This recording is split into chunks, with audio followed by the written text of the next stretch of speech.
Hello guys, welcome to another episode of XR Talk Show, the greatest show on earth of coding and technology and AI. Okay, so we are going to do Advent of Code, day 5. We're gonna continue from yesterday, but you don't have to watch yesterday, so everything will be independent. I'm going to code it in Wolfram language and Wolfram language, so you can learn a lot about Wolfram language, the most unusual, different programming language from all the others: C, C++, Java, Python, Ruby, JavaScript, Golang, Haskell, and so on. The most powerful. So continue from, we're gonna do day 5, Advent of Code. Okay, so let me introduce my keyboard. This is Kinesis 360, fantastic keyboard. This is Ultimate Hacking Keyboard, fantastic keyboard, okay? And let's go back, and this mouse is also fantastic. It's got the spin wheel, spins. It'll spin for like 20 seconds. You can find all that information on my website. So today's talk show, let's go to search for Xari keyboard blog, and you will see ergonomic keyboard reviews. Glove 80 is great. Kinesis, great. Okay, so anyway, so that's my keyboard blog. So you can find all the information and also about the mouse. This spin wheel. Okay, so both of these are great. This one is great too. G604, G502, and MX Master 3 or Logitech. Okay, so that's the mouse and Wolfram language. Let's go back to Wolfram language. Yeah, we're gonna start coding. And if you don't know about anything about Wolfram language, you can go to my search for XR Wolfram language tutorial. You can download it for free, but I recommend you just buy it. Okay, so this tutorial is designed so that for programmers, Wolfram, their own website has like 100,000 pages, literally, tutorials and documentation and all that. But my tutorial is kind of more for programmers. If you are already a programmer, you came from Python, JavaScript, C, Java, and so on, you'll get much out of it. The most concrete, and I tell you how the Wolfram language works. It's a term rewriting system, okay? Or you can call it a computer algebra system, but it's beyond computer algebra. Computer algebra system means it can solve equations, do integrals, do derivatives, do matrix, solve matrix, invert matrix, linear algebra, and all that. But Wolfram language is it's a programming language. It's symbolic. It's kind of like Lisp and APL. Okay, so anyway, so let's download. Let's begin day 5 then. Let me tell you. So let's begin. If you are here, let's see, talk show. If you are here, say hi. Okay, if you are here watching, say hi. Okay, so the problem is, let's grab the code from yesterday. I'm gonna tell you, you don't have to watch yesterday, but I'm gonna tell you. So the problem is that you got a, oh God, I have to repeat the problem. The problem is that you got Advent of Code. Let's go to the website, okay? Day 5. The problem is that you got a bunch of, you got a text input like that, so it's just read here. So you got a, hey, Q intent. So you got a list of numbers called seeds. Then you got this bunch of triple numbers. Okay, so you got seed to soil map, which is 2 triplets. Each triple is 3 numbers, okay? So this, and you got 2 of them, seed to oil map. Then you have soil to fertilize map. Again, it's a triple and 3 of them.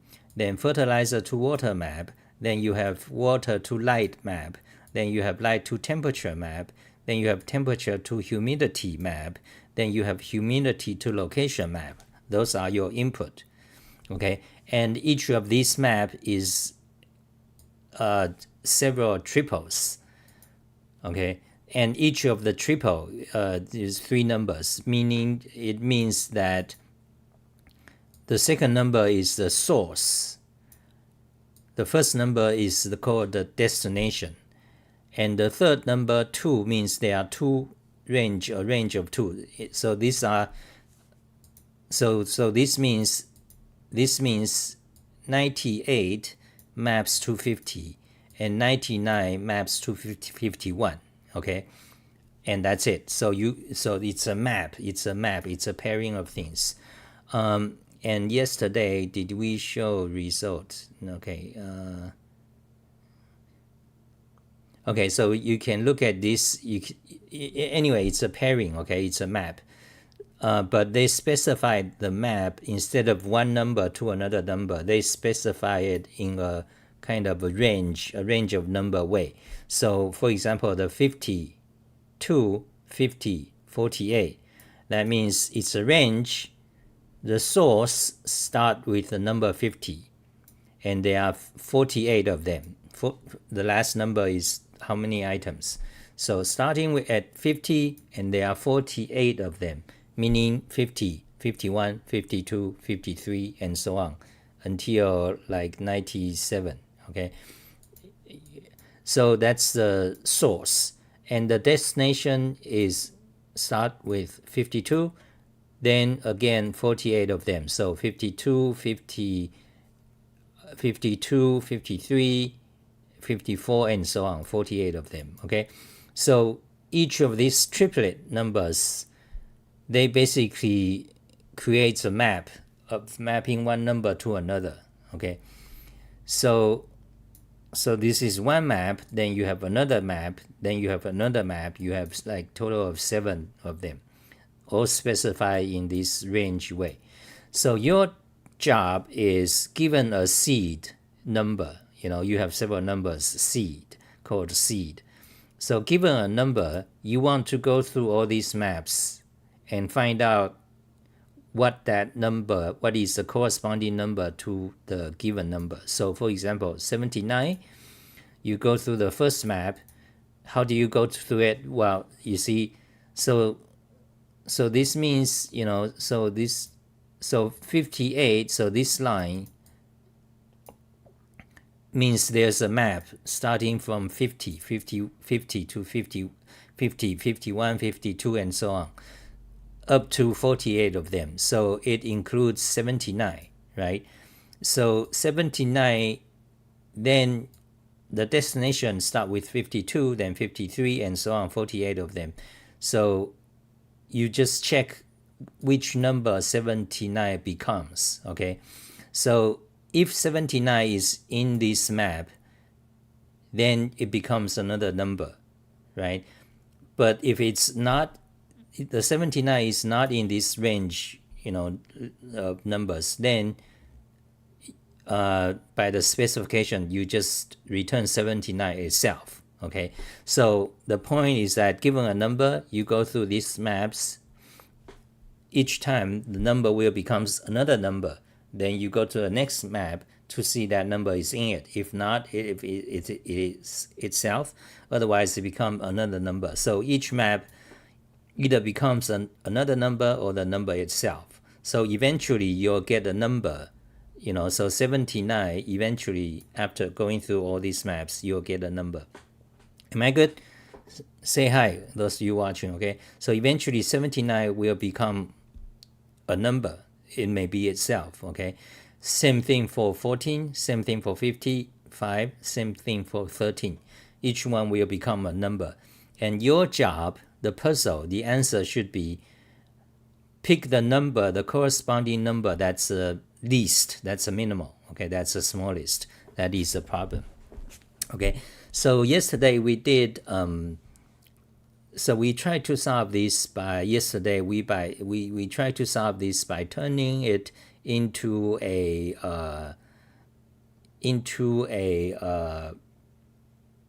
let's run it, okay? So let me just show you yesterday's code. Okay, so this is, let me show you yesterday's code and why we failed. Yesterday I failed because it ran out of memory. Because I was trying to do it in the most simple way without worrying about efficiency. Then I got stunned because you have to worry about efficiency. Because each of these, yes, because yesterday I was trying to turn each of these triplet into a full list of numbers. So for example, this 52, 50, 48, I created an array of 48 items, 50, 51, 52, and so on, and another array of 48 items. And again, for each one of these triplet, I have two arrays. Okay, and that works. That works for this toy input. But the advent of code, they also give you the real puzzle input. So this is the toy one is just an example. It shows you the answer, so you can check it's correct, so you understand the problem. Then they give you your own input. So then when I run my solution on this personal input, it crashed. The Mathematica run out. It used up all my 16 gigabytes of memory, and crashed my live stream. So that's what happened yesterday. Then I realized, look at this number. So this triplet means that this has 124 million of items. So I'm generating hundreds of these 100 million items. So that's why 16 gigabyte of memory is not enough. Control Shift Escape. Let's look at the so you see this is my memory. I got 16 gigabyte. Yeah, that's interesting. I wonder if there are someone using a giant computer, so maybe 50 gigabyte or 128 gigabyte of memory, then that will solve the problem with this solution. Okay, so let me show you the yesterday's code. Okay, so actually talking about the code is now again taking 20 minutes. Okay, but let's do it anyway since we already started. Okay, so here's a Wolfram language code. So let me show you the input. Wolfram language there. So paste it. So here you have the input. Let's magnify.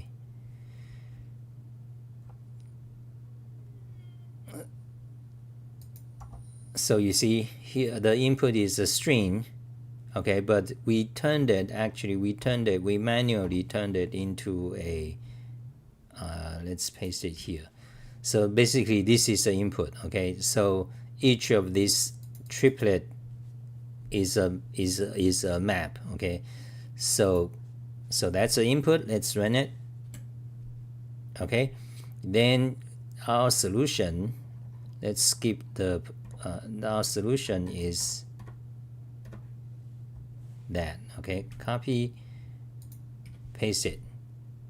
Wait, did we copy? No. So wait, what? Copy. Yeah, so here's our solution. Run it. So you see, this means the input 79, 14, 55, 13 becomes 82, 43, 86, and 35. So you pick the smallest one, so that would be 35. And we go back to the random code. It says shrink. You see, the solution is 35. So it works, but however, if you use the real input, then you have problems because the real input has these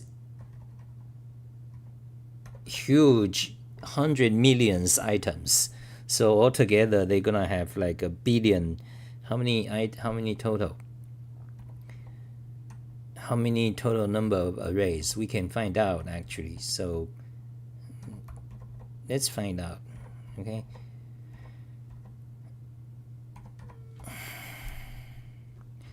Actually, so here is the full input.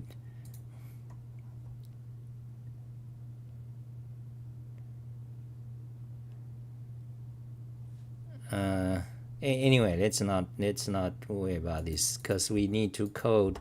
We gotta finish this this problem. Okay, so yeah, but what I want to show is that what we did yesterday is that we created a bunch of dictionaries. So you can see, for example, the input. For example, the input 52, 50, 48, a triplet, that becomes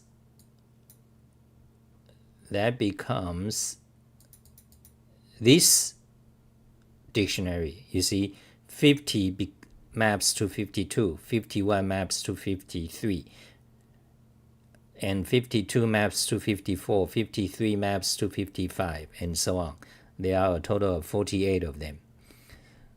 So, and likewise for the others. So that is why when you have a million, 100 million items, you got screwed. I got screwed. Okay. So the code, our code actually generate the hash table, the dictionary. So this approach solves the problem, but however not in practice because out of memory. So when you program, that is a consideration, not theoretical thing. So we need to, so in order to redo this, we cannot use this algorithm. We cannot generate a bunch of so what we do, so let's start over. Okay, so now let me see what to do. Cut, paste. Okay, let's paste again. Let's work on this one. Okay, so let's work on the toy input first. Okay, so let's not worry about the real input. Okay, so the toy input is like that, is this. Okay, and we want to, so the ultimately what this map, the functionality of all this map is that given a number, you want another number comes out of it. Okay, so let's see. So this is one of the input, this is one of the map. That means beginning, the source start with 98, and there are two items. So you have 98, 99. Hello, SNES player. So source is 98, 99. So we have it here. You see this one. 98 to 50, 99 to 51. That's the map. That's what this line means. Okay, so instead of creating a hash table like that, we let's see. So let me just show. Let me just code it faster. I want to finish this problem. Okay, source. Let me just write it. Destination. Okay, num of items. So it's like that. Okay, so source. Let me think of an algorithm for this. Source, destination, number of items. So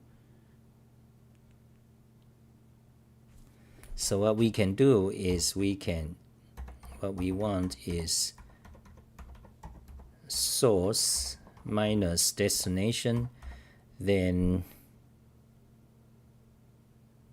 then a range. Wait. Okay, wait. Source. So source to source plus number of items. Okay, so this would be the range of numbers, of input it'll take. Okay, then this will map to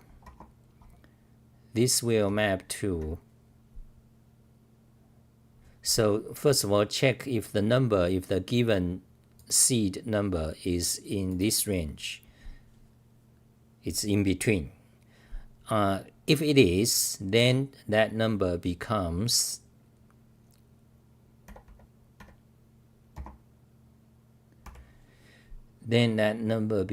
let's see, source and destination. Yeah, the difference. Let's see. Okay, then that number becomes input num plus that. Okay, something like that.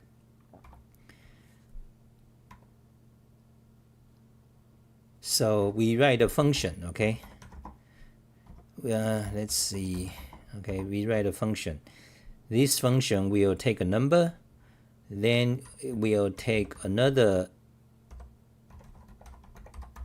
range. Okay, so it takes two arguments, a number and a range. Let's say seed. Okay, seed and range. Then it will return another number that is a transformation of the seed number according to this given map. Okay, very supremely elegant. So how do you do this? Well, we already almost got it. So the body of the function is if, okay, this range will be actually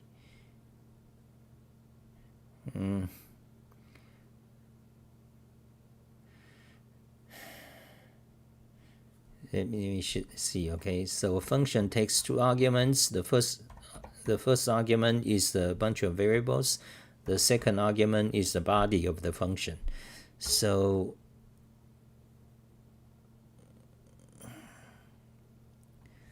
x range is a list. Okay, so then you have, I can use module. Okay, okay, let's go with a simpler.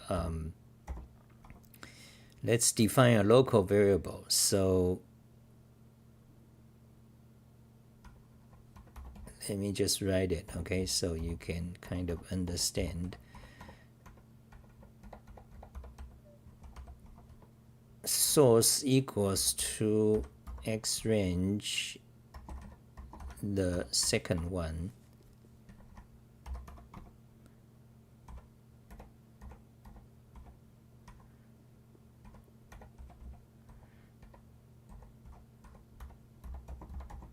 okay, and the destination equals to the first one, and the count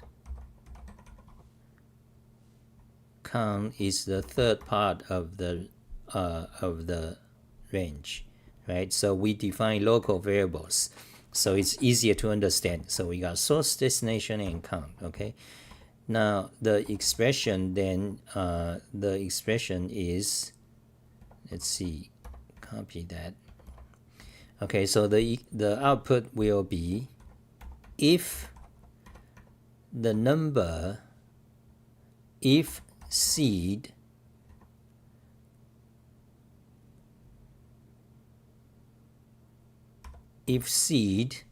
is in between the source and destination. I mean the source. If seed is greater than or equals to, let's put it this way. Okay, actually,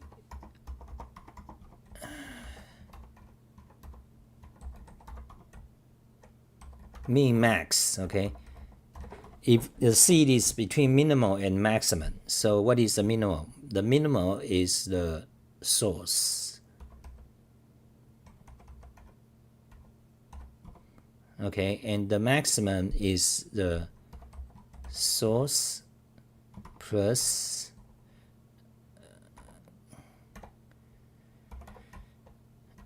okay, let's rename some variables. Okay,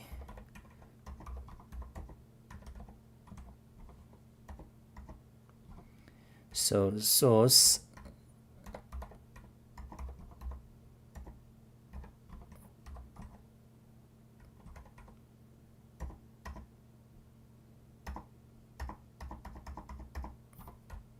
okay, so source start and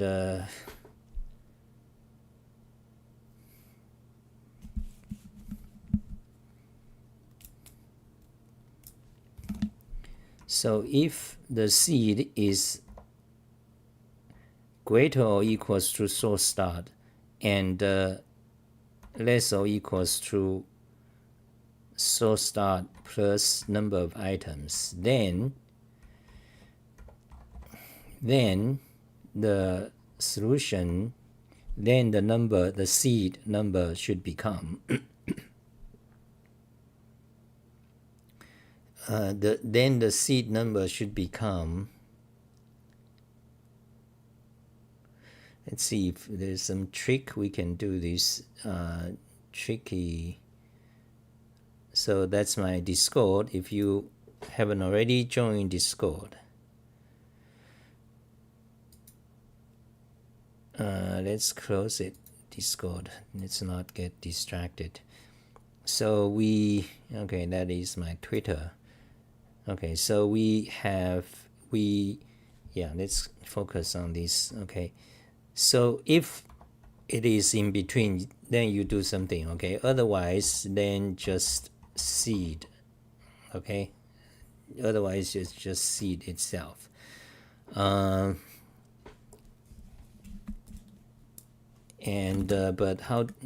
so if it is in between, what do you do? Let's see.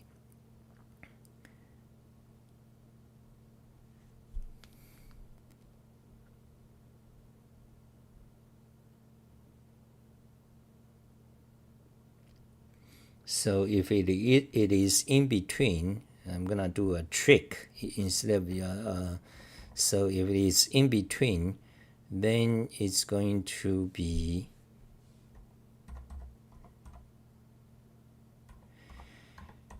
seed minus source start plus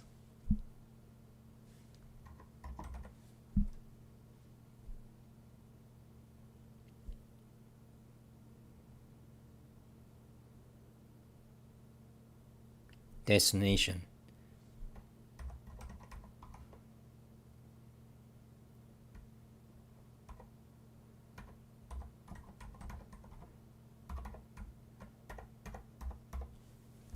Okay, so it's gonna be like that, so we forget about that. Okay, so basically this is, now we don't need this. Okay, so this is kind of our function.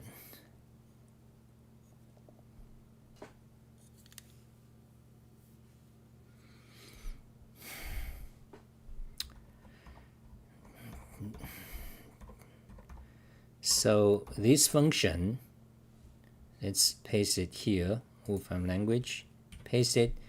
Now this function can, okay, syntax error, there's a missing one. Oh yeah, we don't need. So this function, now we apply this function to arguments.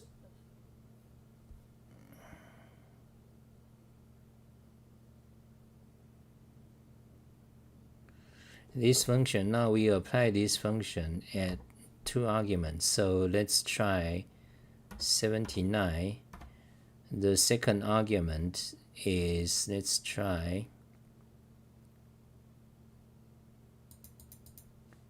that. Okay, copy So does that make sense? So we have a function here,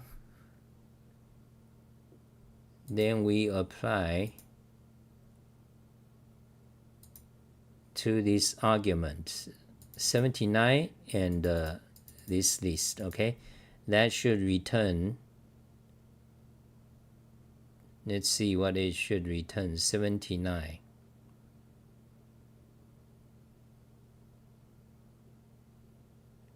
should return 81. Okay,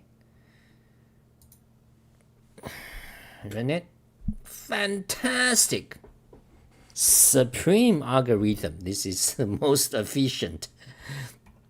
Actually, we don't want this too much. I mean, we don't need to define local constant. We can shorten the code. We can shorten the code a lot. So do you guys know what I'm doing? Am I doing good, guys? So let's see, clean up the code a little bit. So function takes a C, let's see.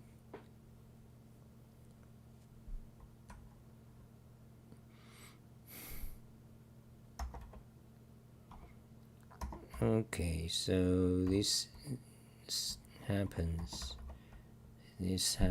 twice, and number of items just happen once. Okay,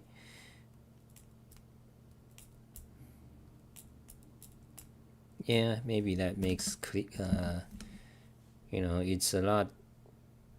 it's more verbose, but however it makes the code easier to understand. Okay, so remove that. So we got our function, and all we have to do now is to just, let's remove yesterday's code.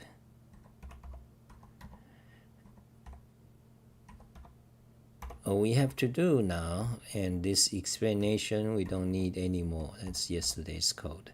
So today's code is just that. So once we have a function, all we have to do now is to apply this function to this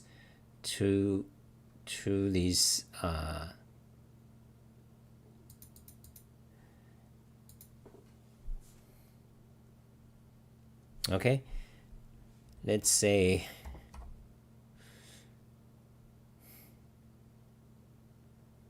function. Let's give a function a name. Let's not. Anyway, so apply this function. Let's give it a name.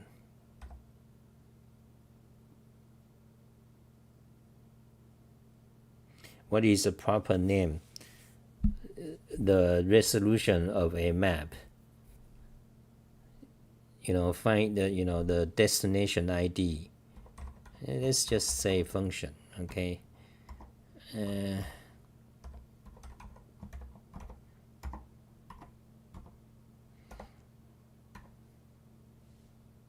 Okay, that's a destination ID function. We name it, then we just map the destination ID function to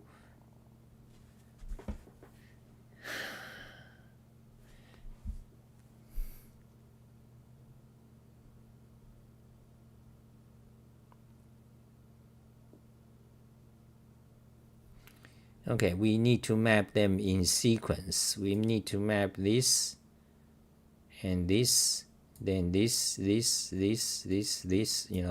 we need to do it in sequence.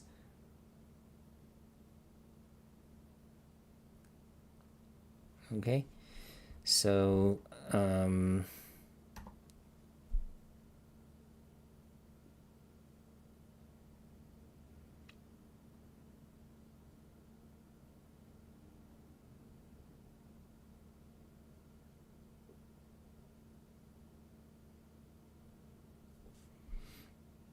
right, it's all just triples.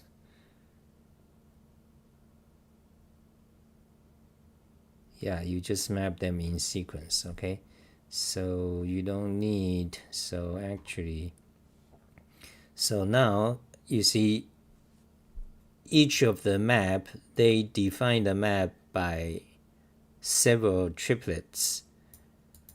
Now, one of the question is, what if these map overlap? We'll just assume when they overlap, whatever comes later will override the previous. Okay, so if that is the case, then you simply, if you want to find the number and if you want to find the destination of the seed number, you can just pass that number through each one of these triplet.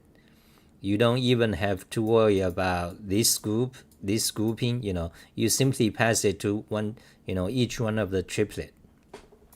Okay, so you don't have to, the fact that they are, some of these triplet are grouped together, that's irrelevant. Okay, they are just a sequence of range. Okay, so so therefore we're gonna map it to, so we defined our maps here. Now this map, we want to map the destination function to the maps. Okay, but the maps, each one of them, it's a list of list. Okay, so actually you can just flatten it by one shot. Okay, let me show you. Am I doing good? Okay, no answer. Because your answer determines whether I'm gonna explain in full detail like what I'm doing now, or should I just like quickly show the answer. Okay, for example, we can do this flatten. Let's say flatten by 1. Yeah, that's good. We flatten it. We don't need, we want to remove one extra nesting. Okay, then so then actually, do we map it all through? No, we don't want to actually map. We want to use reduce. Okay, fold is like Python JavaScript reduce. Okay, fold a function and a list. Okay, the list is going to be this flattened map, and the function is going to be, okay, so our function,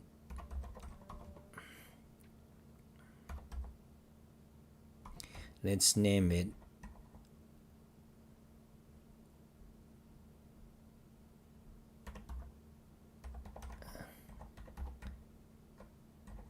get destination ID. Okay, so that function actually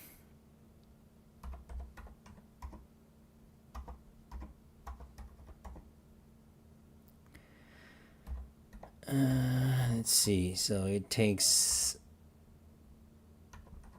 range. Okay, so actually we're gonna have nested functions. You won't understand what I'm doing, but okay, because right now it's just like one shot solution.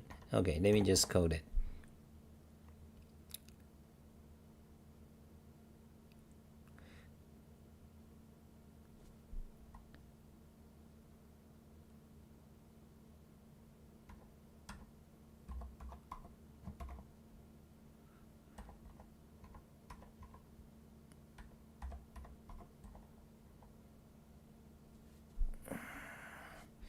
So we are using fold. Now we give a third, we give it a third argument and actually map it to, okay, you don't know what I'm doing, but I'll just do it. Okay, since you guys are not responding to, not saying anything,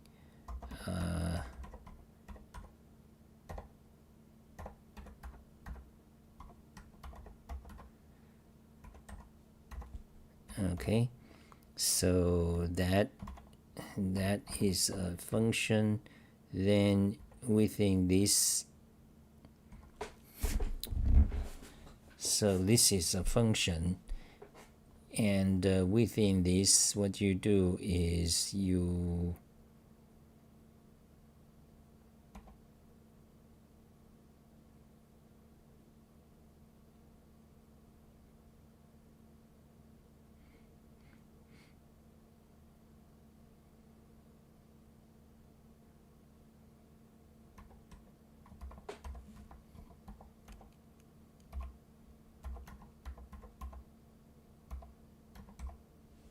okay, I think that's the answer.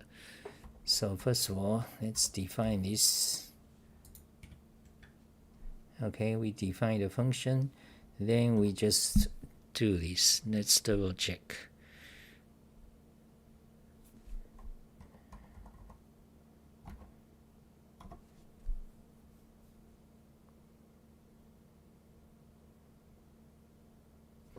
Okay.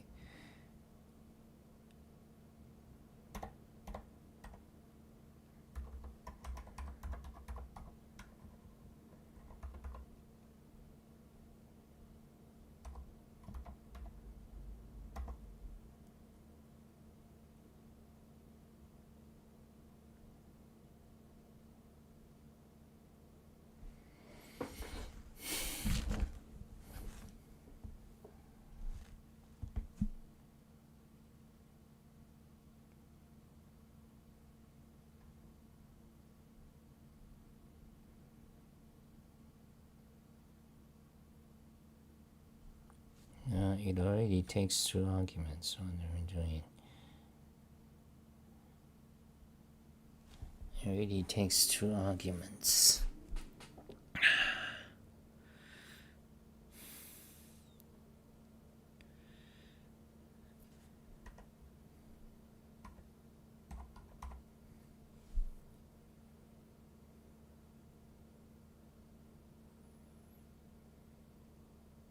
Yep, that. Okay, let's show a simple case. 79, okay. Let's try that. 82. So let's check the advent of code answer. 82, okay. Then 43, what do you do? What do you get for 43? 43 is wrong.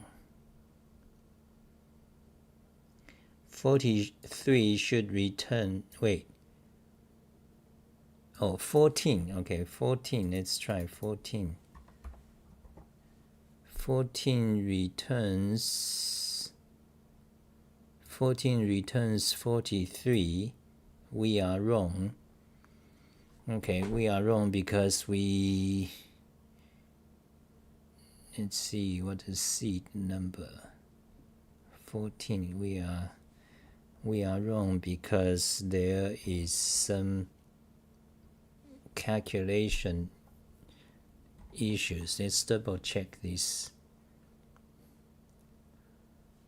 Source start,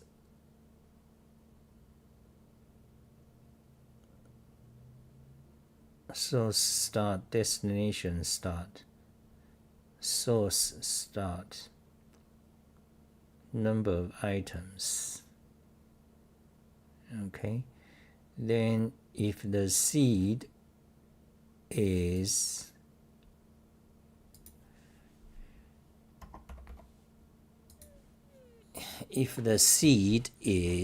between source start and destination, between source starts and source start plus number of items. Let's see if is that right. So 98 to here, this means 98 and 99. Okay, so you need a -1. You forgot -1. You know, that's off by 1 issue common in programming, because on the edge, on the border of things. So, when something, let's say a fence is on a border, in general, in real life, let's say a fence between you and your neighbor, but is that fence yours or your neighbor's? That's a borderline issue. So off by one problem. So you need to minus one, right? So then you compute seed minus, then you compute seed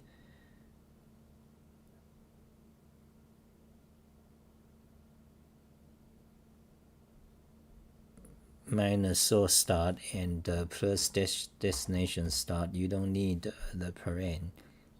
Okay, let's just try if that works. Okay, let's define it again. Define our function. Okay, let's try that. 79 is 82. 14 is 32. Wait, 14 should return 86.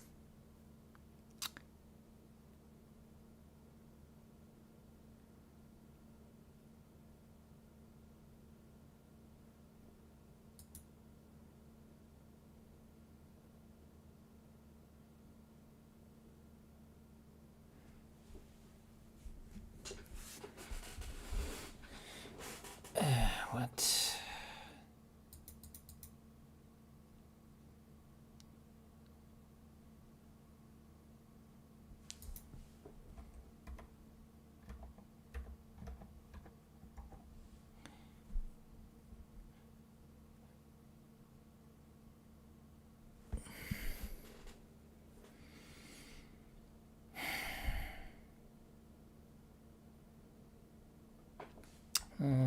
Let's run them all. Let's see. 82, 32, 86, 35. So the second one is incorrect. 14 returns 43, but I got 32. Now the second one is 14, right? Yeah. So 14, I got 32. The correct answer is 43. Now,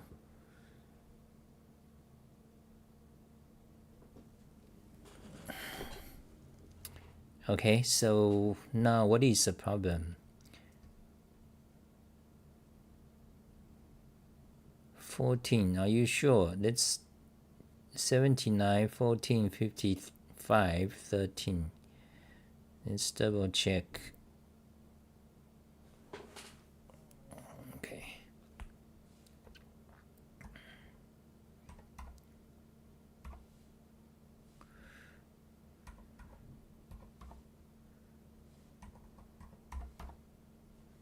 Okay, clean up our code. So, did we get any number incorrect or something?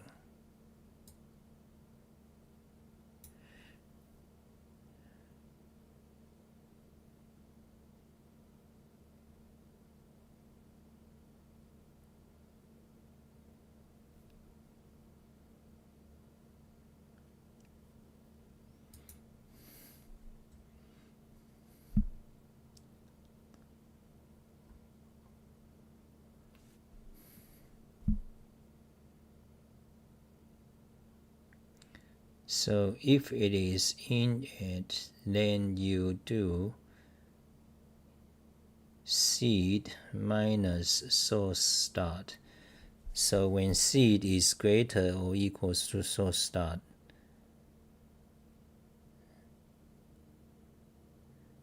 okay, so seed minus source start.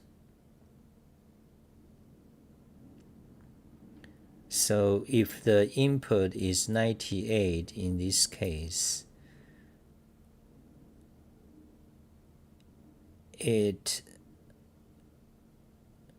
then 98 minus 98 is 0.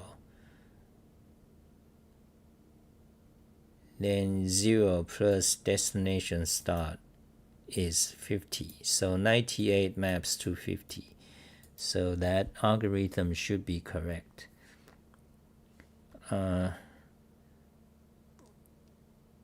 Yeah, so why is it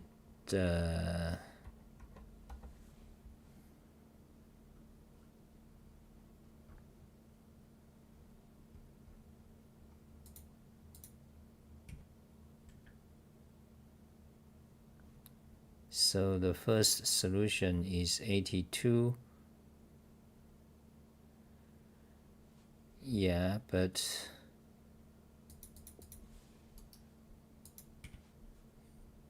the solution for 14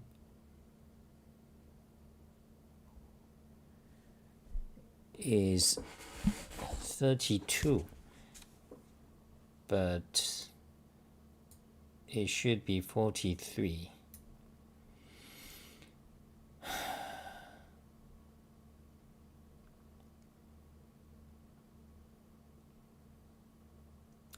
Yeah, how tedious this is. Yeah, fairly tedious to verify this. Yeah, we have to go back to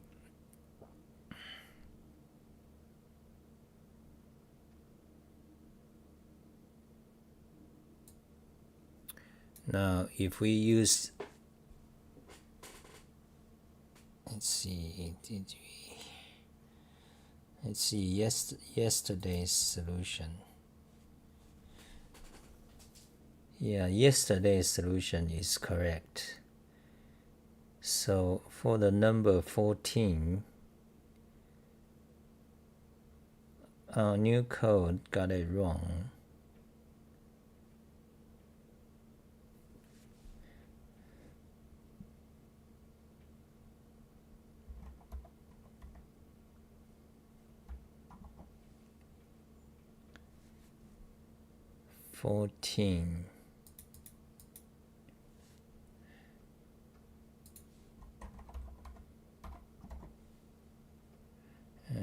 Do we have map 3, maps 2, maps 2, map 3.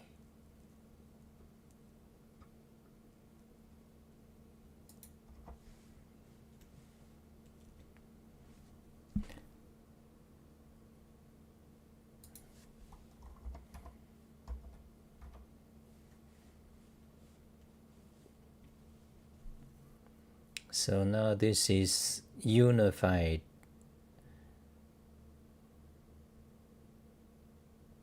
Oh, okay. So I think I know what's going on.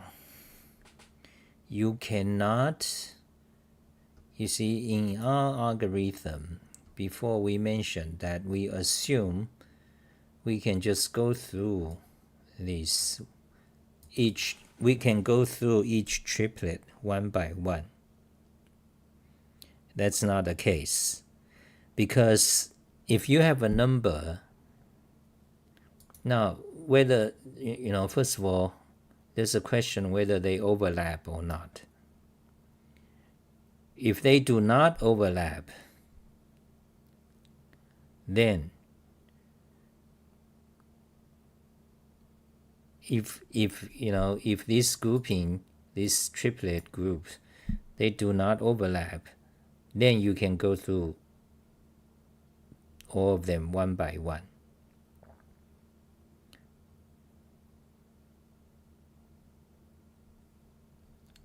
But if they overlap,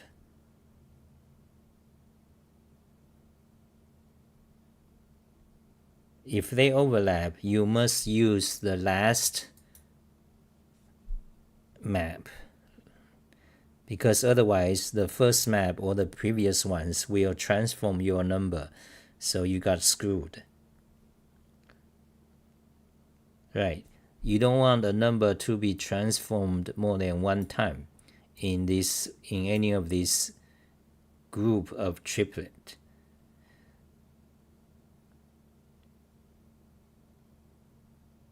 when does it happen? When would it occur for a number to be transformed more than one time? That occurs when, that occurs when basically there's an overlap.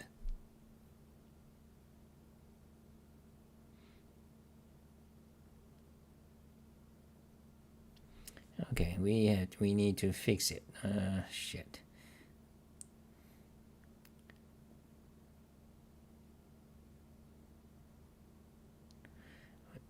I thought yesterday we determined there's no overlap.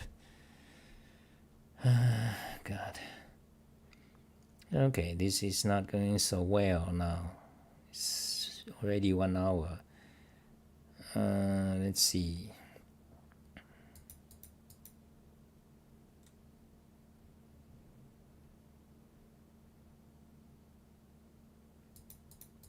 $98.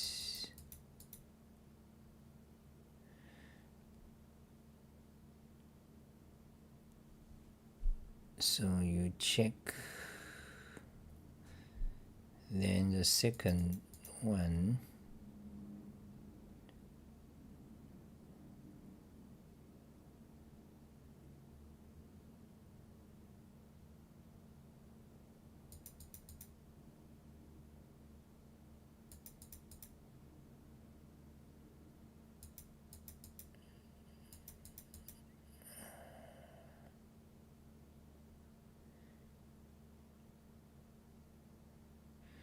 So there's 14.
Then 53 to 60, 11 to 52, 0 to 6, 7 to 10.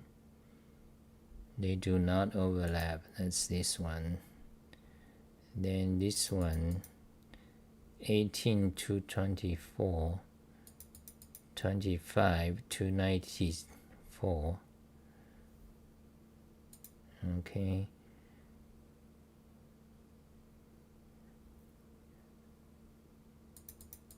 And this one, 77 to 99, 45 to 63,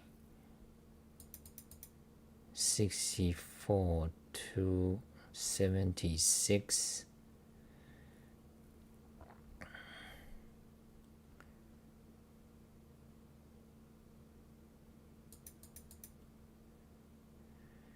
Right, what's going on? Oh God. So in that one, this is 69, 0 to 68. There it is. Oh no, that's a new one. Okay. So then this one, 56 to 92, 93 to 59, they do not overlap. Oh, that's right. Even if they do not overlap, but once you passed one of them, it transformed the number. Yeah, okay, so I know what's going on. So in each of these groups, you know, in each of these triplet groups, as long as one of them transform the number, you want to stop. That's right. Okay? Okay, that's a little bit more complicated. So that is why. So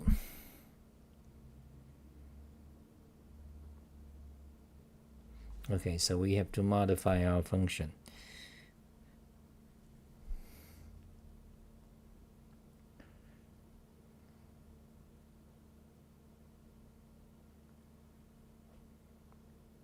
Very easy. As long as it happens in one of these triplet group, then stop. You don't want to loop back and, you know, so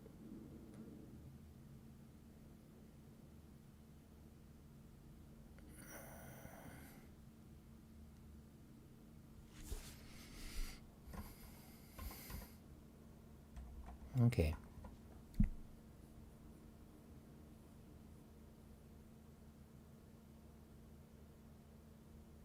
Okay, so let's rewrite this. So again, the function takes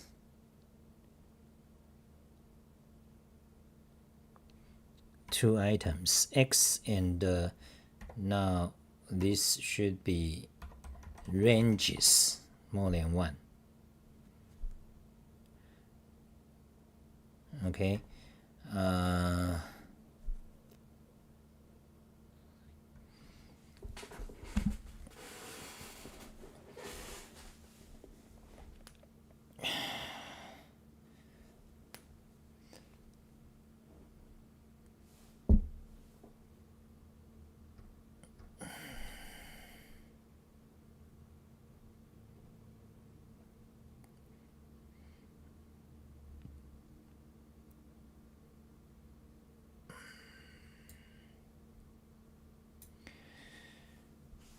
Okay, so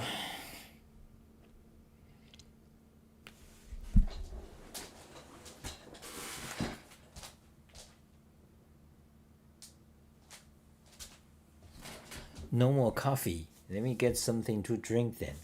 Why not? Who is watching? 6 people. Okay, let me get something to drink.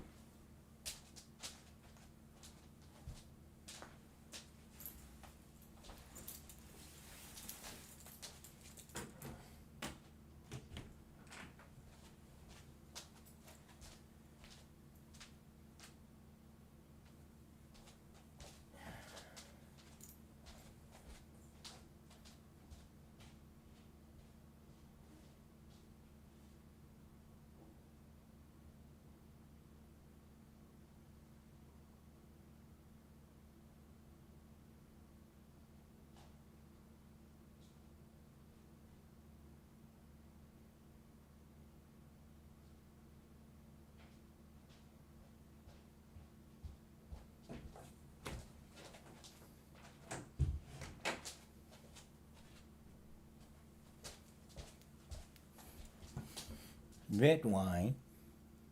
Cheers to 2024. Amazing. And this is apple cider.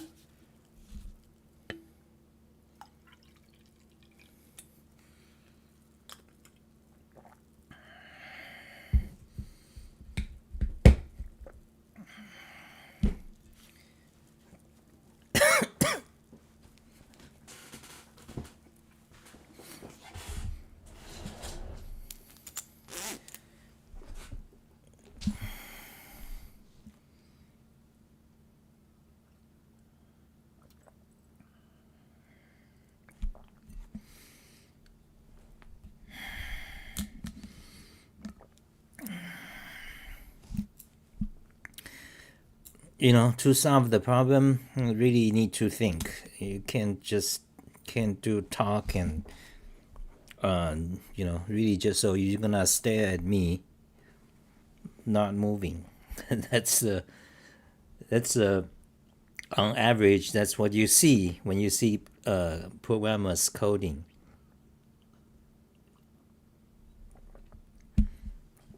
You really have just to think, cannot just like trial and error and do. Okay, so the harder the problem, the more thinking you have to do. Okay, so let me think about it. So of these three, of a group of triplets, you just want to, as long as one of them apply. Now, is there a way to determine which they apply? List of range. So you got a range, but you got a list of them. So if as soon as one of them apply, stop. Okay, so this will be a kind of recursive, a loop. So our function is good, but we just need to apply them to several range. Okay, so you need to, so this function is good. Actually, we don't need to necessarily need to change it. So you just got several. So if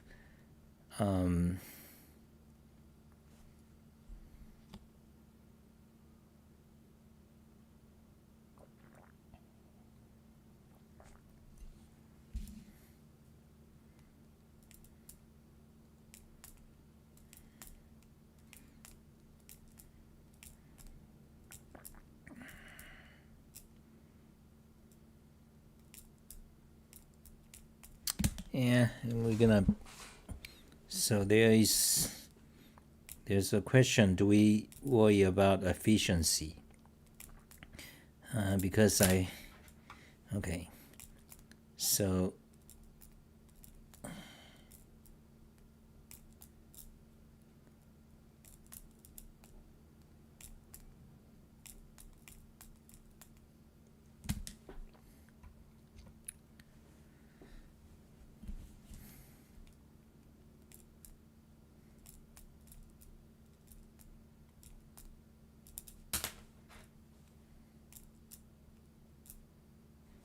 you got a set of triplets. As soon as one of them apply, stop.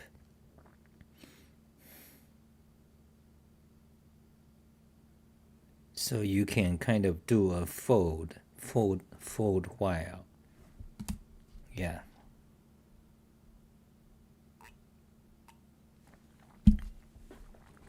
Yep, that's one of the way.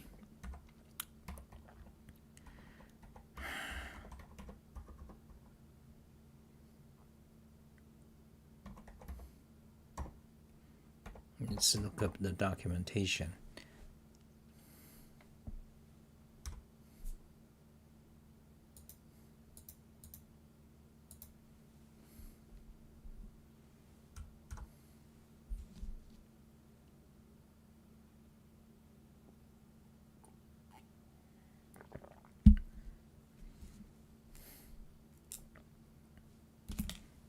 Okay, we can do fold while.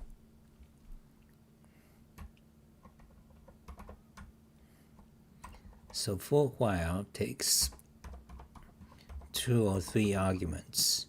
So first one is a function. For while is just like fold or Python reduce, JavaScript reduce. But each time it checks a condition. If the condition is true, it continue to fold. Okay, so it takes a function, then takes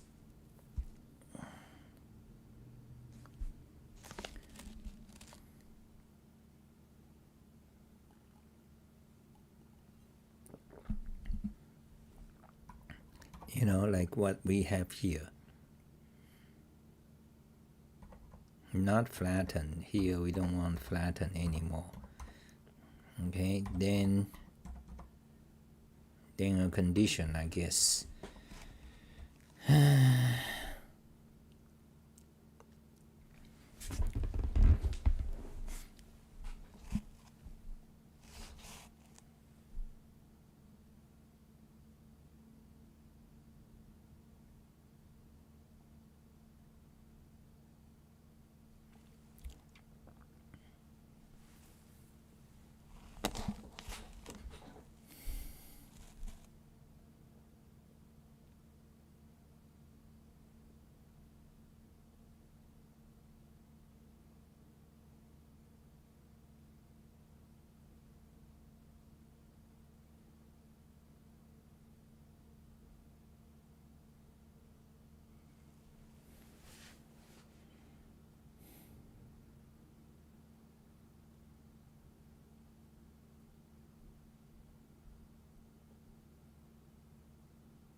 so fold function, and yeah, so this, so fold while, so actually it's okay, something like that. Okay, so fold while a function, that function takes one of the range, and starting with the seed number, then assume, and the condition. So the condition will be we can so this, we can just repeat this if statement, kind of.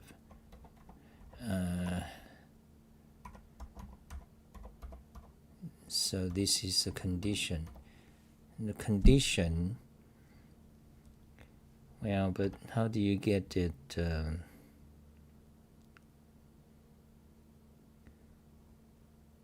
Yeah, okay, test is not good.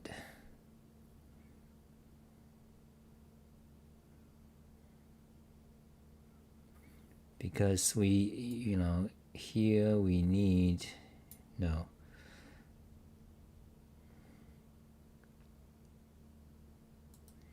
Okay, so besides fold while, what else?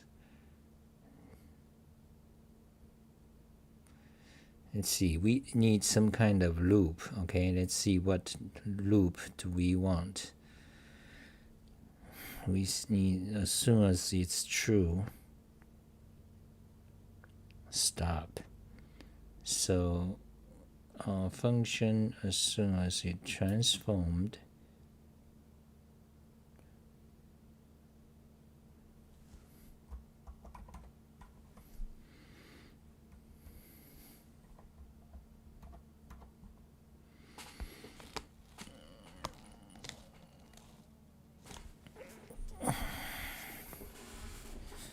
a function as soon as it as soon as the input is changed, stop. So we have a function that takes two arguments, and this function will be applied to a bunch of triplets. However, as soon as one of the triplet that changed the function value, that is, the function returns something different from the input, then stop. Okay, so this will be some kind of fold. So it will be some kind of fold, or it can be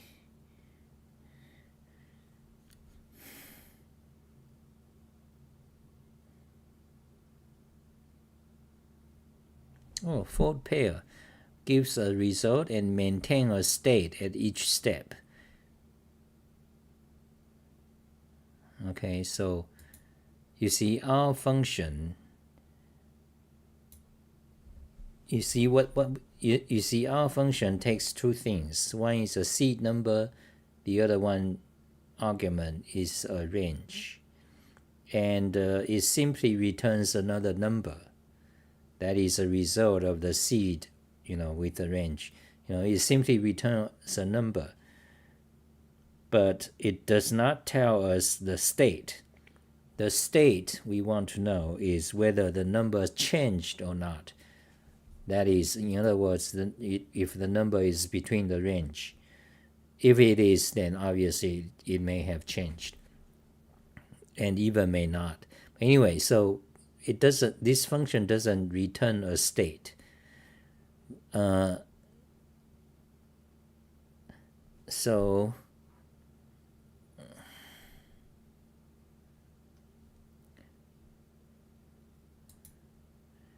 yeah, so this fold pair is actually hard to understand what it's doing. Gives the last element of fold pair list. So anyway, so So we want some kind of loop that is, so in functional programming, that's fold or reduce. And the condition to stop the loop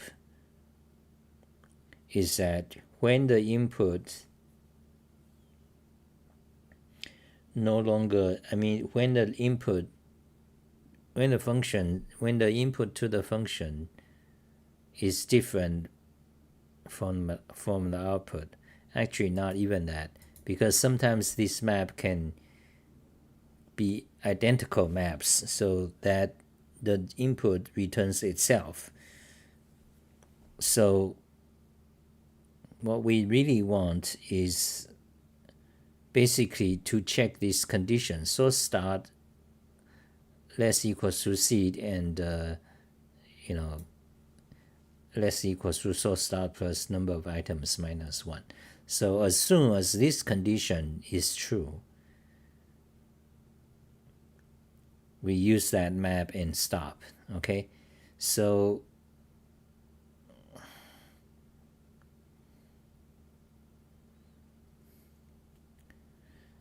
so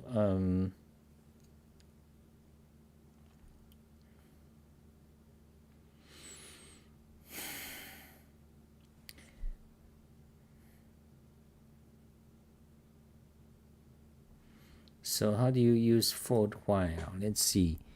We can use fold while or fixed point list,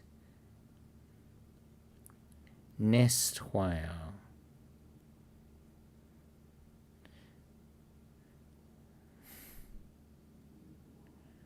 Okay, sequential fold, fold while, fold pair.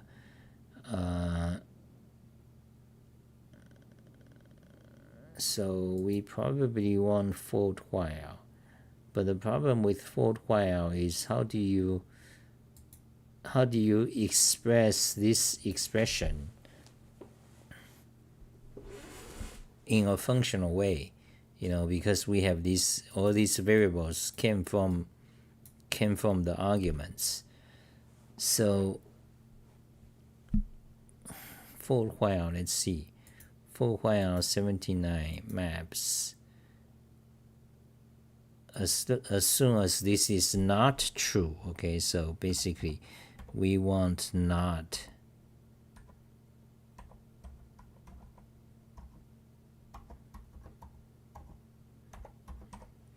So not is a negation. So basically we want, we can just use the exclamation as soon as this is not true. But the problem is these are variables. How do you need to turn this expression into a function. And but most importantly, you need to, you see, these variables are part of these arguments. How do you get that? Okay, let's look at for while. Test. Okay, what does the test? So test is a function, but how does it get the value?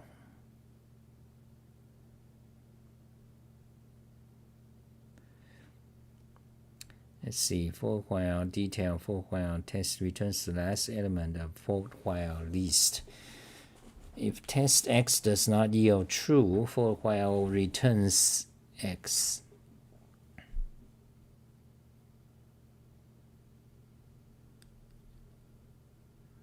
Right, so if it's true, if it returns true, it will continue. If it is not true, it stops. Right? So test is equivalent to for while x is a is 1, it is test 1.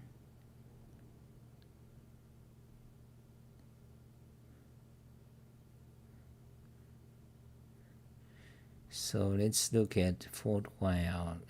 So there's a m supplies the most recent m results as argument for test at each step. Oh, That's how you get the argument to the function. So supplies the most recent m results as arguments for test. So this Wolfram language for while function allows you to specify how many arguments to pass to your test function. This one, m. So supplies the most recent m results, okay? What does that mean? So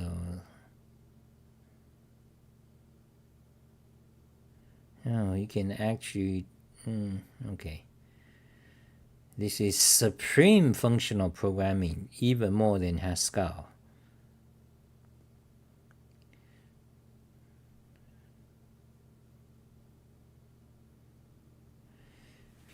Yeah.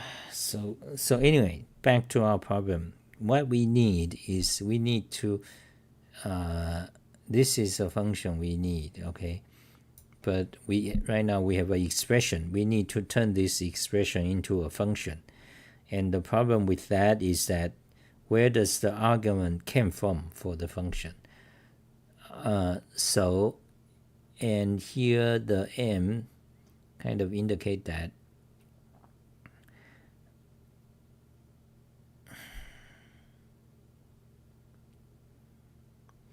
example, divide by 5 factorial by consecutive positive integers until the result is a non-integer. Divide by 5 factorial.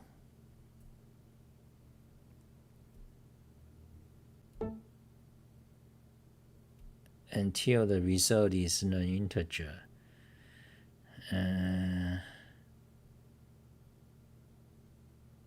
Okay, kind of makes sense. Okay, I'm slightly drunk. That's 200 ml of red wine.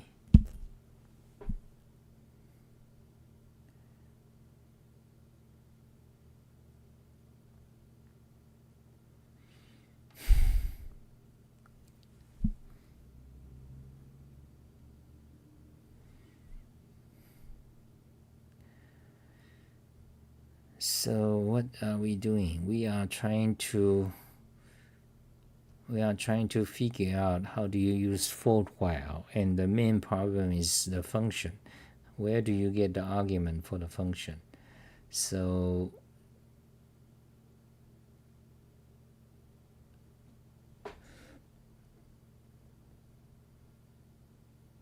the test by default, red wine, food for soul. Who is that? Deuce. Yeah. Half drunk, slightly. I'm not a drinker.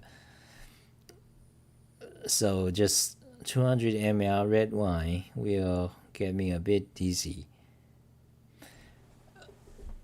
But I can do it for sure. This is a trivial problem. Oh God.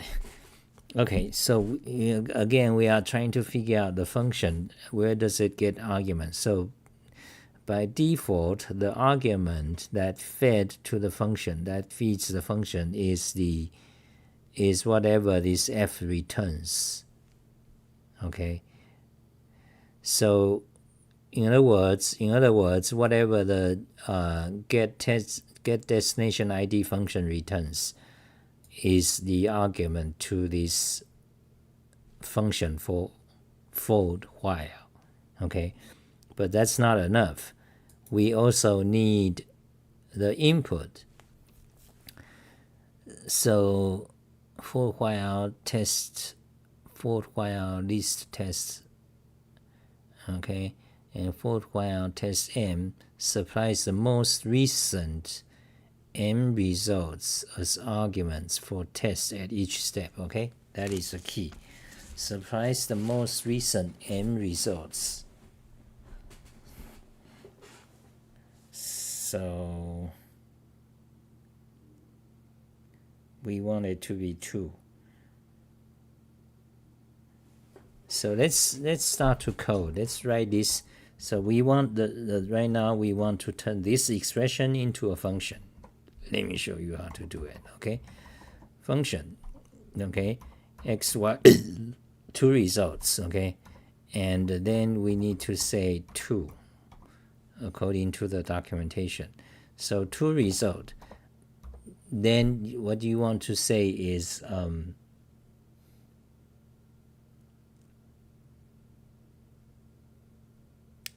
you see what you can say is x not equals to y. Okay, so as soon as one of these triplet change the number, that means stop. Okay, but however, like I mentioned, this does not necessarily, there's a tricky issue because some of the map, this tricky, by now I learned the advent of code is tricky. It'll trip you. In the user input, you'll have something different. So anyway, let me summarize again. So we are given a seed number. We want to go through these maps and eventually get another number that may be itself.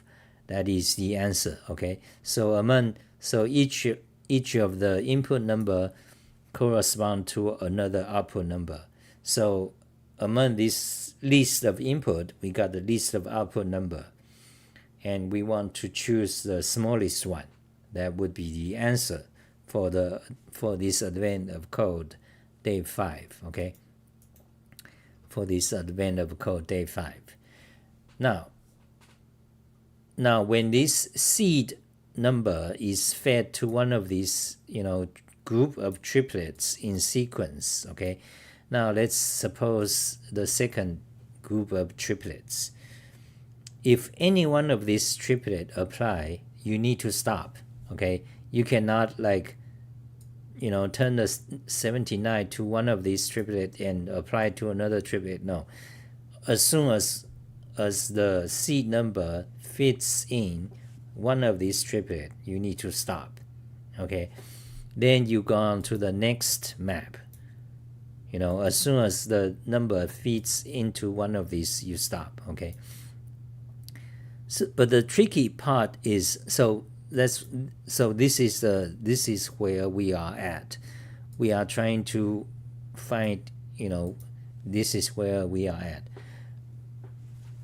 at. But the tricky part is that, so normally this will work. You check the input. If the input, for example, the input 79, has it changed? So if it changed, obviously, one of these triplet applied. It changed it, so we can stop. But however, here's a tricky part that we don't know it'll happen or not. The tricky part is that this triplet, it may be identical. For example, the triplet may be such that, for example, this one is 49, 53, and 8. Okay, it is possible in the user input where you get a triplet where the first two numbers are the same, meaning that this map is map the number to itself. Okay, so if that is the case,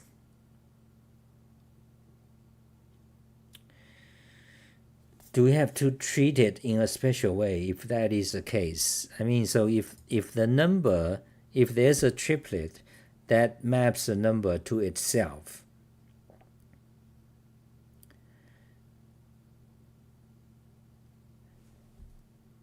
then the question is it possible that for subsequent triplets in this group to change that number? Yes or no?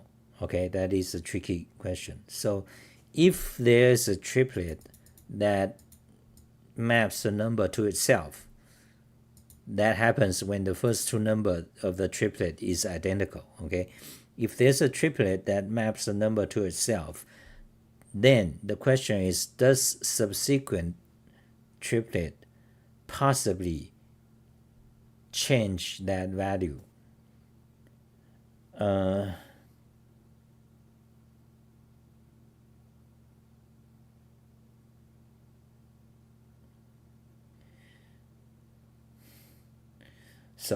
So to answer this question, there are two cases. Case one is one of these triplet overlap with the first one. Case two is none of these, the following triplet overlap with the first one. Okay, so let's go with the no overlap case first. If none of the triplet overlap with the first, identical case, then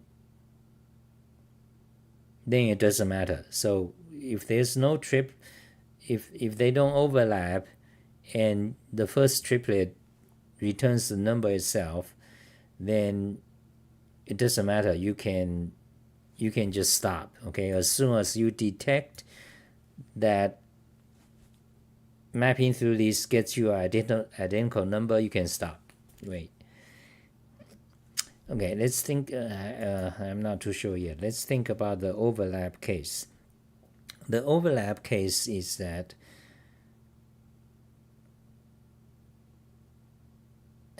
fuck, this is tricky. So this is actually indeed tricky. Overlap or not overlap. So there's two tricky aspects. One is that whether this triplet in a group, do they overlap? Is it possible for them to overlap? That's one thing. The other thing is that is it possible for this triplet to map a number to itself? In other words, is there a triplet such that the first two numbers are identical?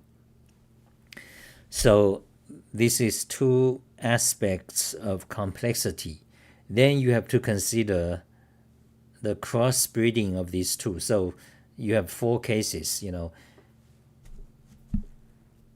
Identity map exists, and the case of overlap exists. That's one case. The second case is identity map exists, but no overlap exists. Okay. The third case is identity map does not exist and no overlap exists. That's the simplest. Then the fourth case is identity map does not exist but overlap exists.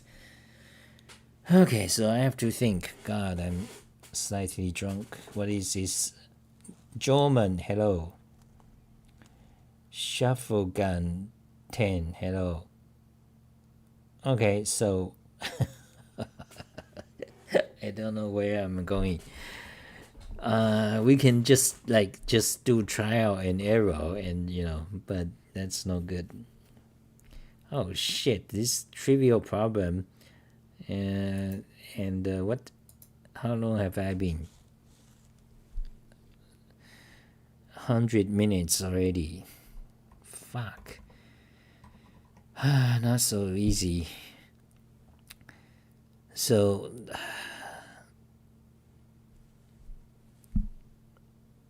you really need to think over this. Oh God, I think the drink is a mistake.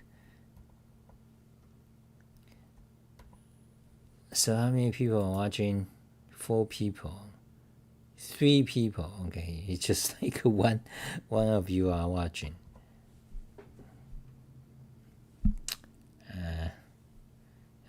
This one is no good. Okay, I need more drink then.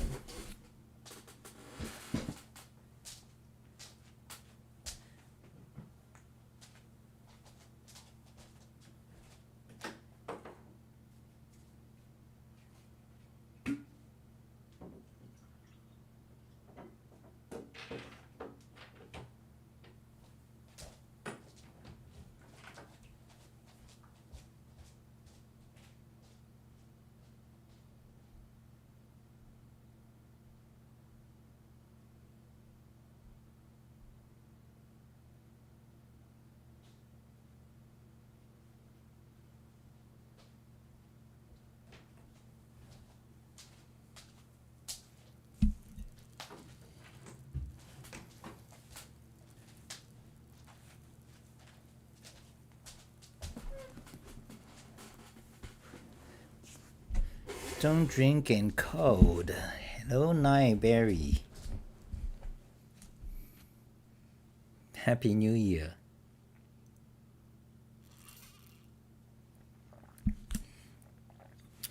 Okay, I want to finish this. Okay. God. So if there's an identity map, so we are doing this. Let me try to finish it, okay? Let me just try to finish it. So if there's a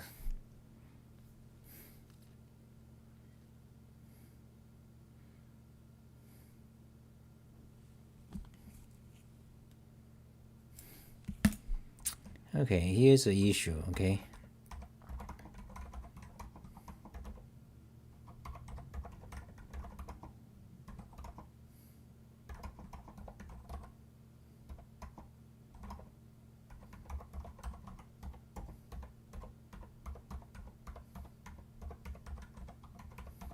Okay, case 1.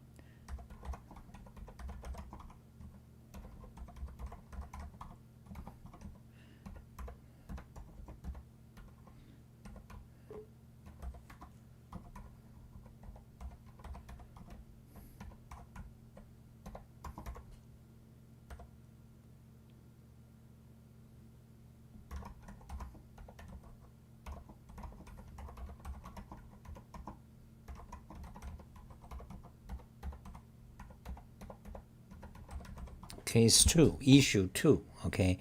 Now there's a combination, so a combination of case.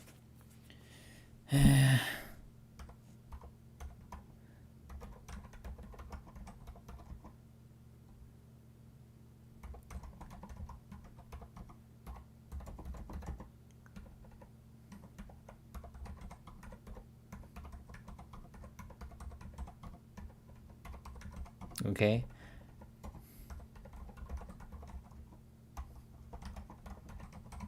Even I'm drink, I can type fast. So the combination of cases analysis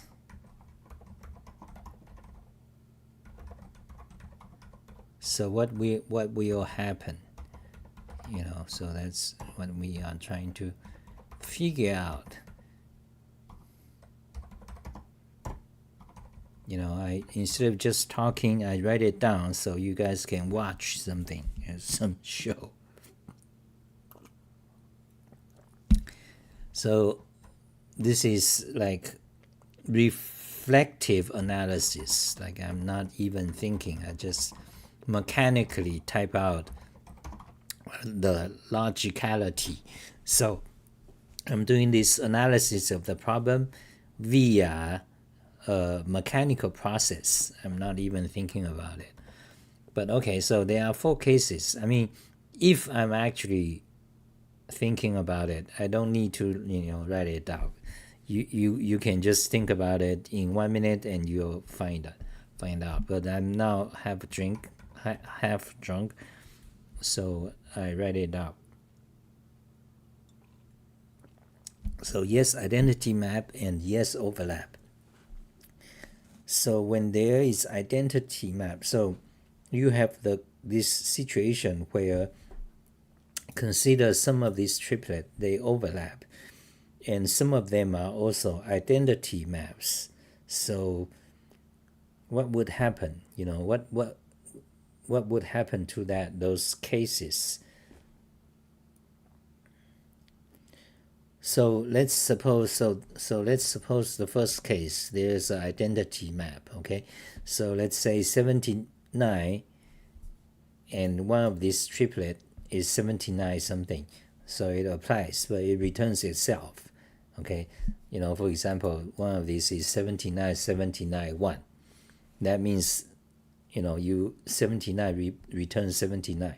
So that applied, okay?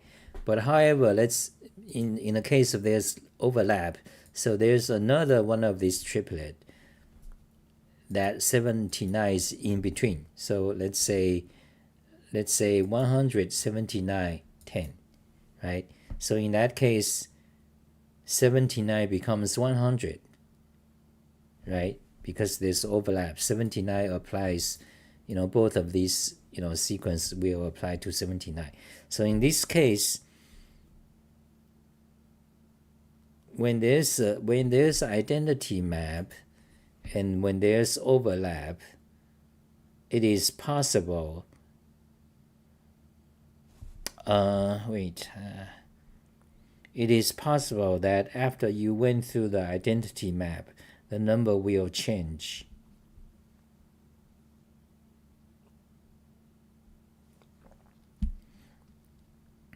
But what about order? What if the identity map comes after when you apply some, so this fucking advent of code, like they don't care about shit. You see, I'm a thinker, so I analyze the problem. So alternative approach, which is vast majority of people do, is they just trial and error, right? They, you just use this, if it's correct, you just test with the user input. If it's incorrect, then you think about it again. But what I'm doing here is like, just analyze the problem, the possibilities of. Okay, let's think about this. If there is an overlap, now let's forget about identity map, okay? Let's just think about the issue of overlap. So when one of these triplets, they overlap, what should you do? I mean, how does it affect the problem? So there are, I think, two cases. Now, if they overlap, then it is possible when you start with the input number, one of these triplet will change it to something else.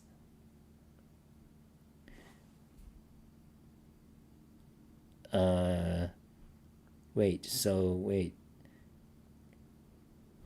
okay, let me restart. So if the triplets overlap, one of the possible scenario is that it depends on which triplet you apply first.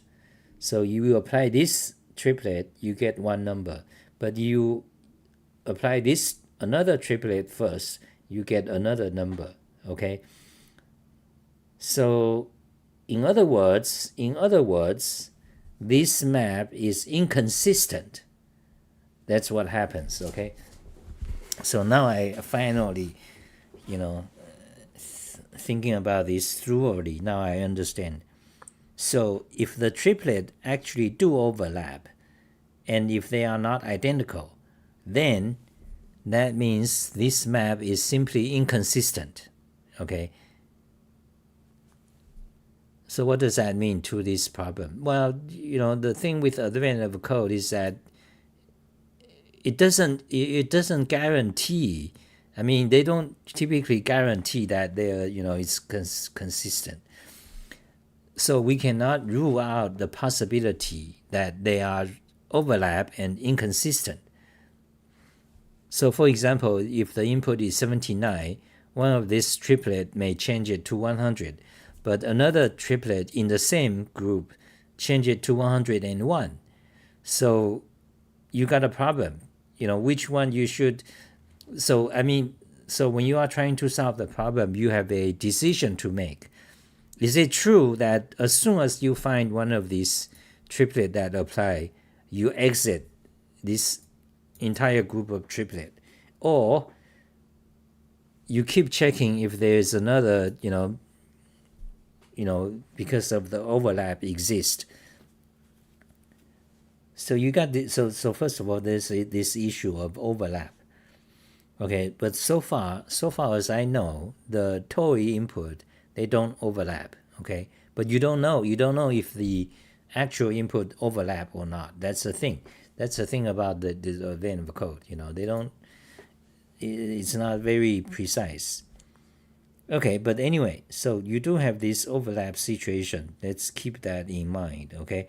So let's summarize. The overlap situation is that when in one group of triplet, such that you have more than one triplet that can apply to a number, okay?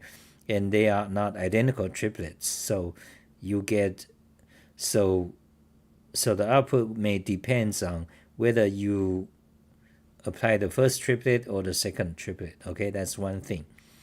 And if that happens when you have an overlap and non-identical, that means your map is not really a map. Your map is inconsistent, okay? So I think we can kind of assume that doesn't happen. Kind of, we don't know, but let's keep that in mind, okay? So that's one thing. Now let's think about the other issue of identity map. So how does that affect this group of triplet? Okay, what if you have a triplet that start with the first two numbers are the same? For example, 99, 99, 1. Meaning that if you have the input is 99, the result is also 99. So when you have that identity map, when you have an identity map in one of the triplet, what happens? So first assume there is no overlap, okay? So okay, that's simple. No matter, basically. So when you have an identity map and there's no overlap, it doesn't matter. It in the sense that it doesn't matter if you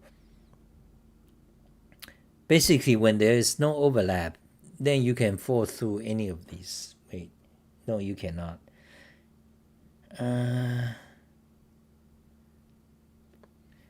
So when you have a so this is not no matter, we don't know. So when you have an identity map and there's no overlap,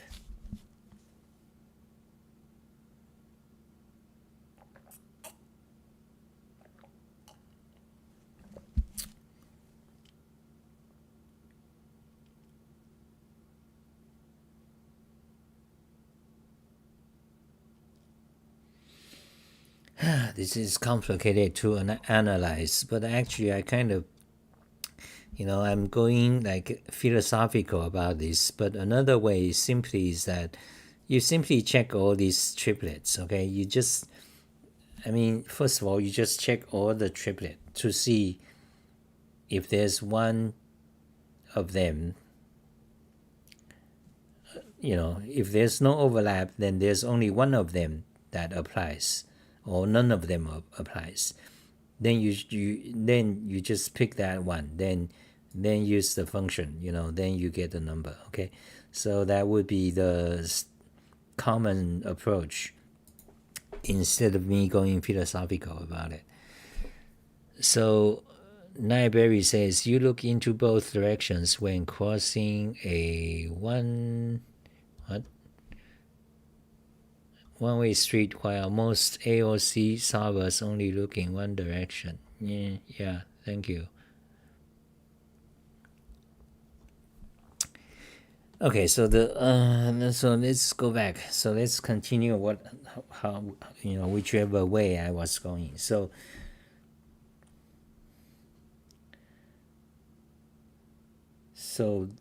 there is the issue of identity map. There's the issue of overlap, and there is also the issue of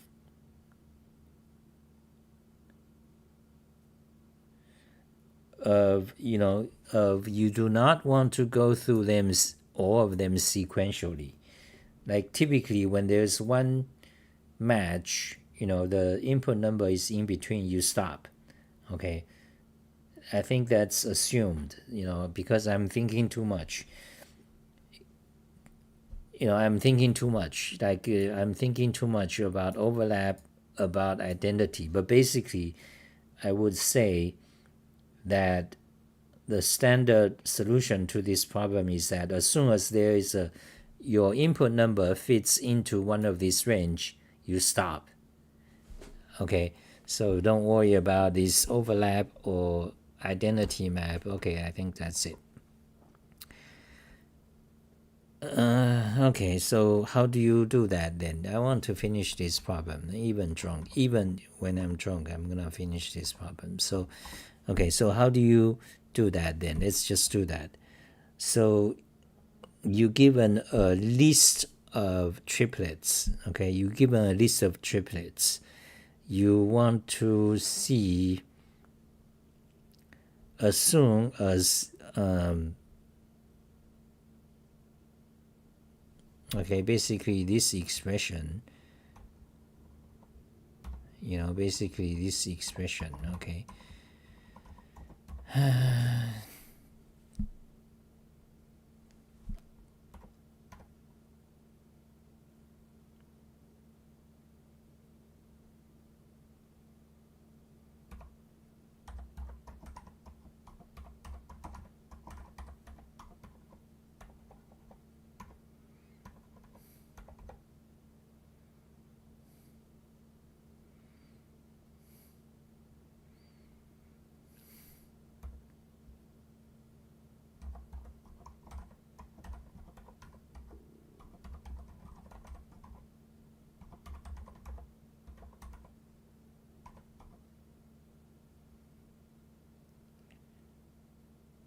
No, triplet, no, it's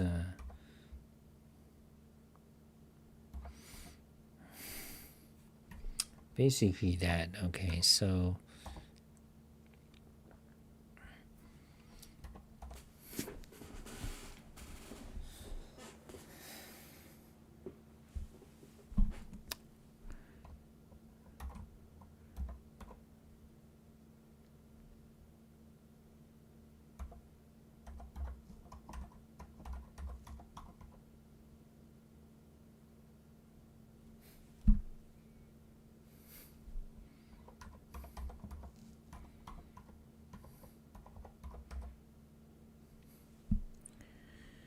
oh god.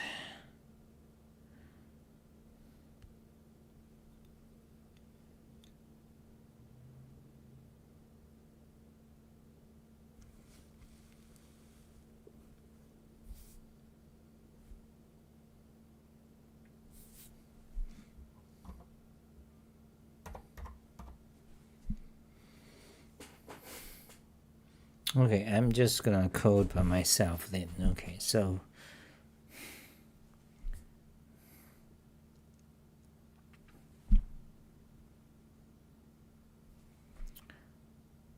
we want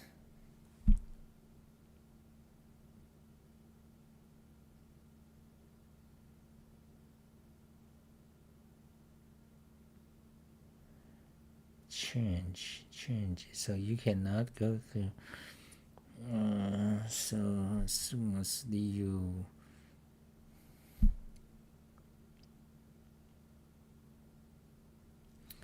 so this is the key expression actually, so this is a key, so you apply to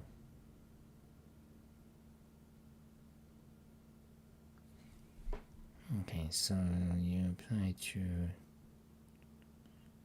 argument, you map that to a list of triplets, you map that to a list of triplets.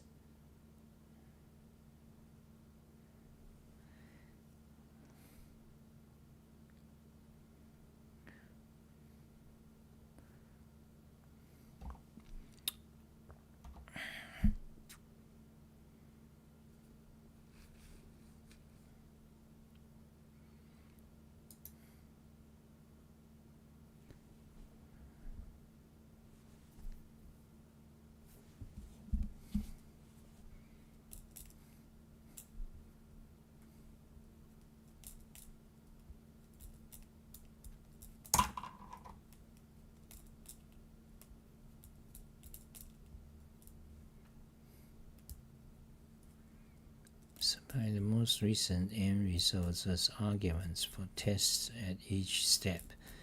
So supplies the most M results. That means return. So actually the issue is, are there identity maps? That's actually a question.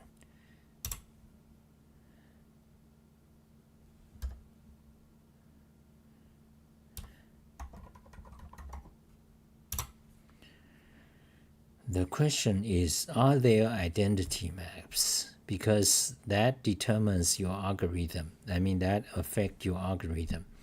If there is no identity map, you see, if there is no identity map, then I can simply use this test. But if there exist identity maps in one of these triplets, then this test will fail. That's the thing. So that's the thing with the okay, but let's get on. So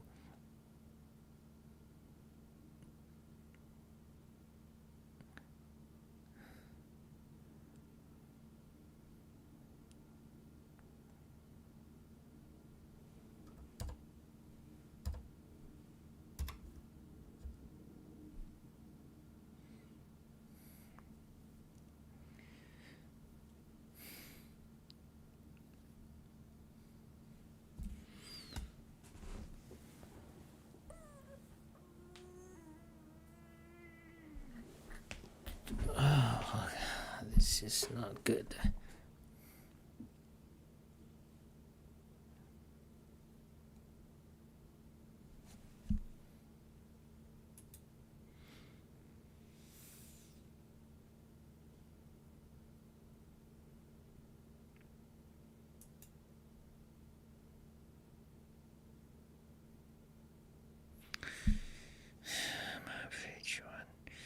So you actually just map each one.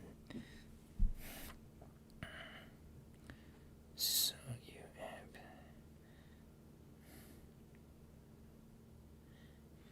keep going, so this is for while is actually appropriate.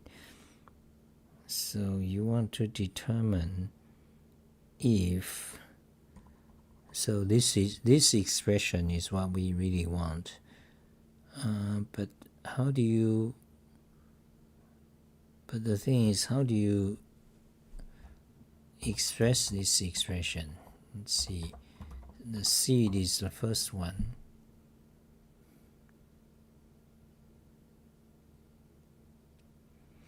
No, you cannot.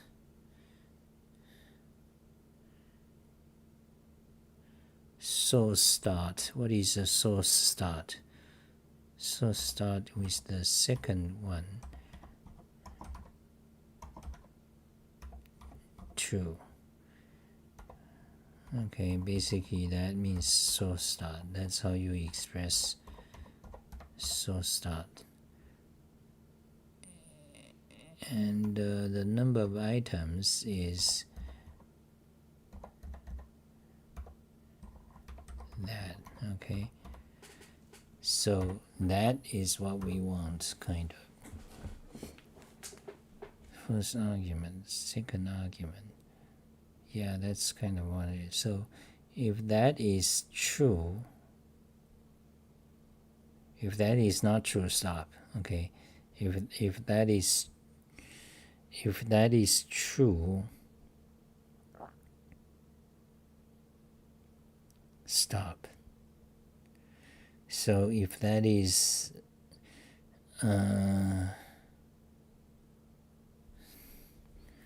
for while, so while this is not true, continue. That's right. Okay, so I think I got it. So let me just read the for while documentation carefully.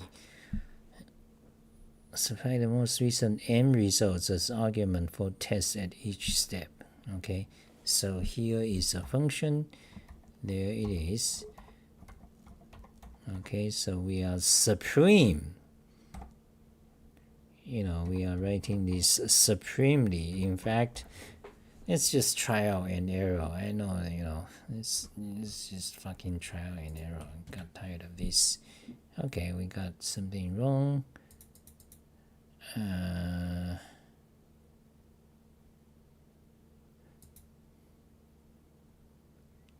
Function slot number 2 cannot be filled. Okay. For while 1, 2, 3, 4, 5, 5 arguments. For while 1, 2, 3, 4, 5. Yeah. So why is it not working? 2, 2, 3. So source.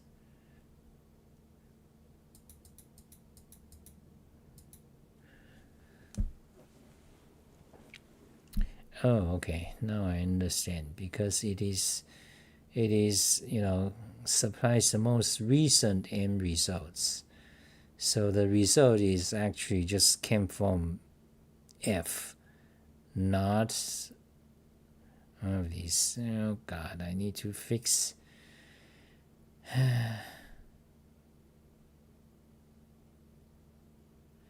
So what we can do is that in this get destination ID, we can have it return 2 items. Should we do that? Get destination ID? No, we really shouldn't.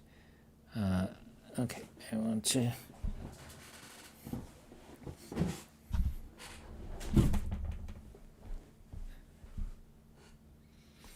So, okay, so supply all results so far as argument for test at each step.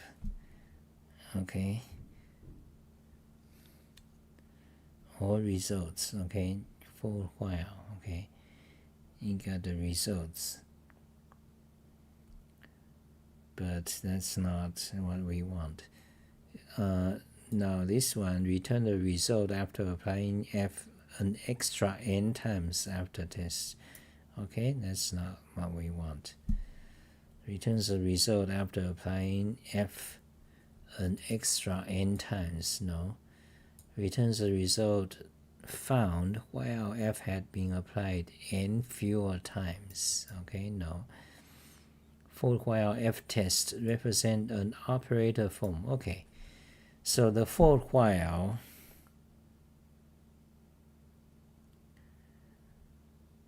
the design of this for while seems is not what we want, because the test, the thing is about the test, because the test, the critical thing is the argument to the test function, right? Now in this design for while of Wolfram language, the argument to the test function is basically previous results of F. That is F recursively applied to this XN list. So that's all you get. That's all the argument you get for test.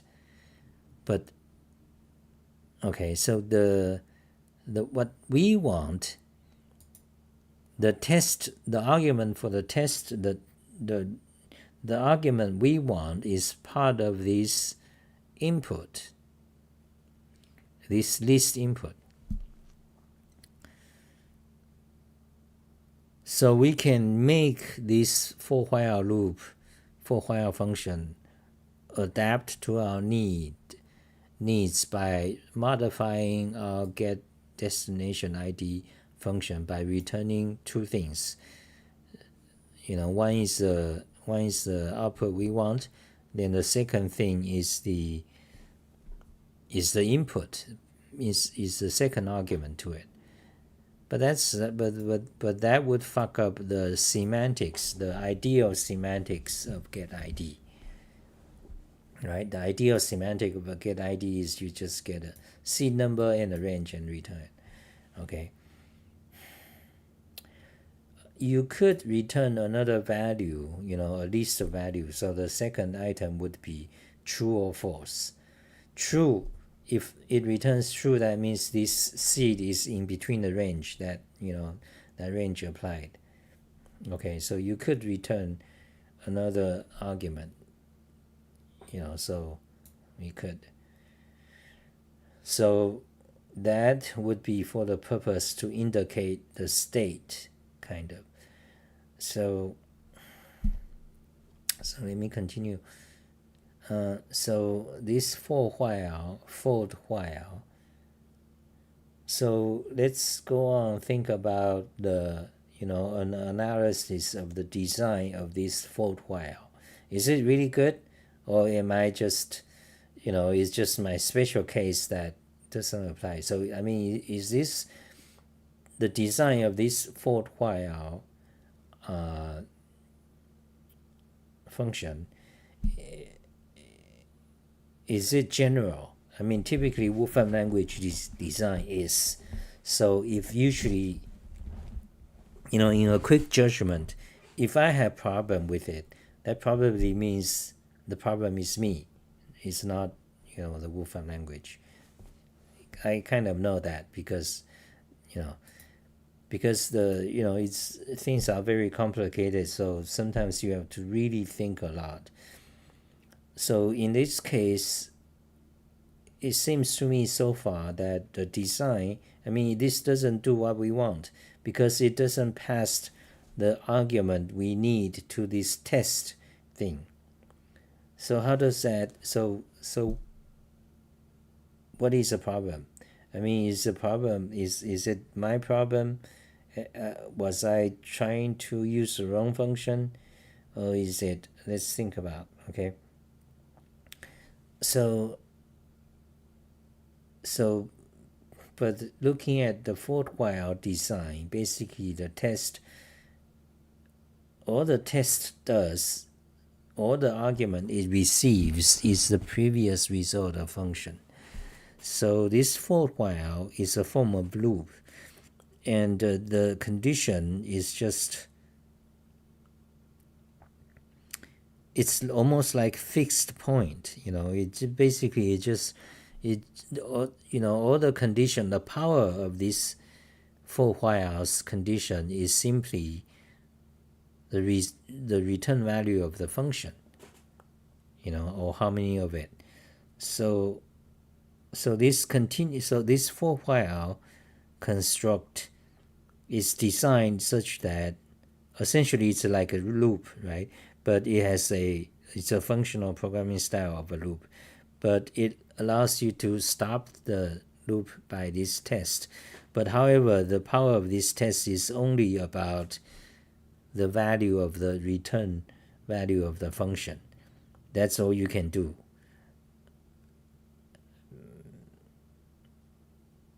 Yeah, kind of like that. So why is this? So is this, let's see. So in general, a loop, you have so many, in general, when you do a loop, you have, and you want to stop at a condition, you can express that condition in so many ways.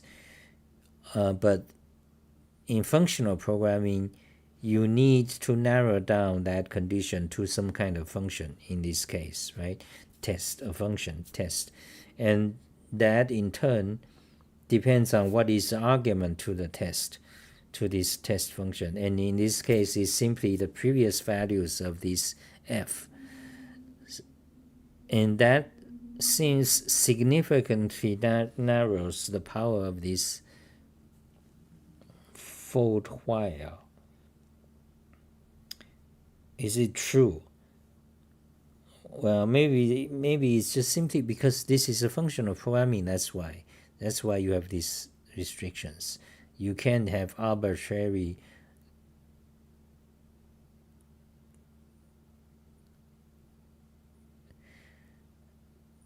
global variables. Actually, you can. So let's.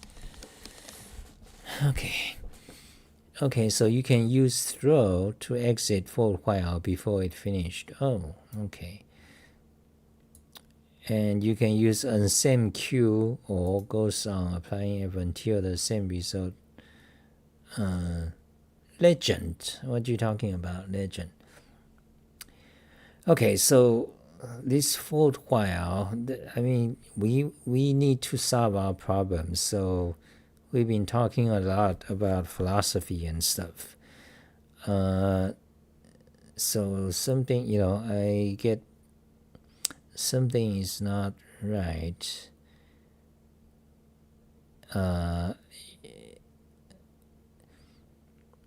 So for while,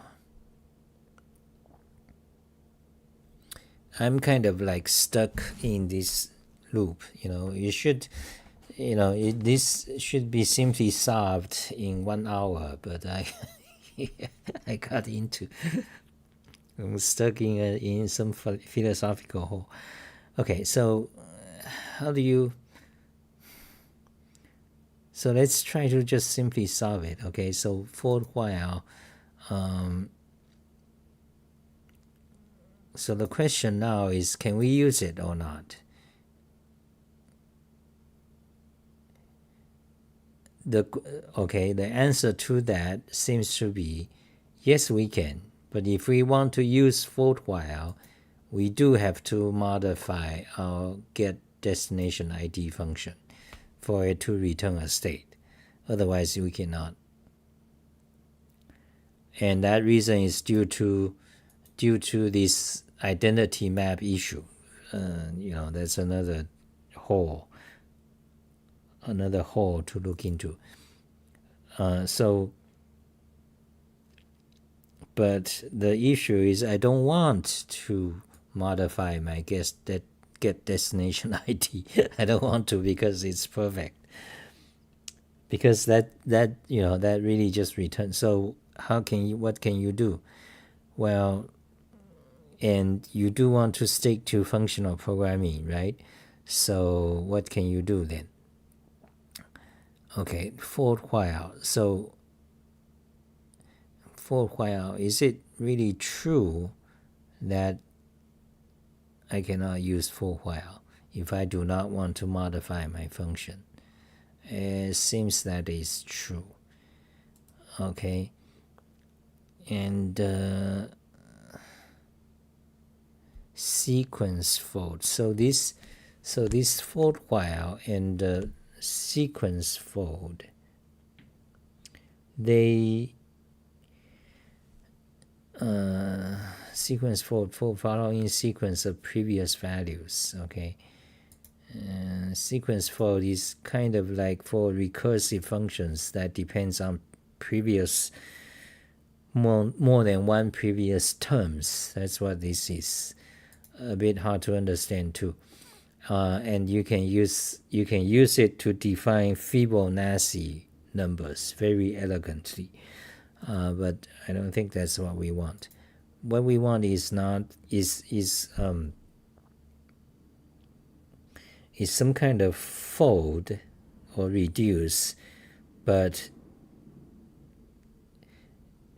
the test condition, the condition we really want is just the second argument, that is the range. That is, if this, the source start is less than equals to seed less than source start plus number of items, then that is the state. Okay, if that is true, apply it and stop. Truly, that is the condition. Okay, so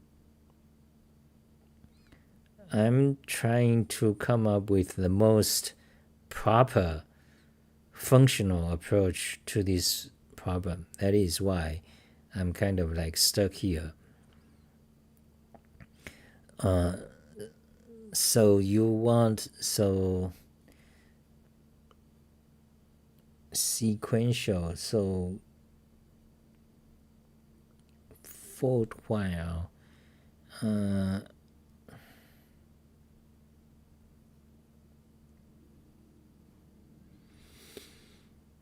Okay, I'm going to go for a cigarette. Okay, this is getting too long, and maybe 2 hours or 3 hours. It's already 2 hours, but let's just try break YouTube. Let's see what happens. I never, I never did 2 hours before. I mean, I did 2 hours.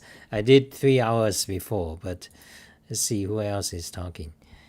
Ngrok Reaper. So, yeah, Mark. So Ngrok is cool. They've recently added some cool features. Okay, I need to go to the bathroom, see what's in AI art. Okay.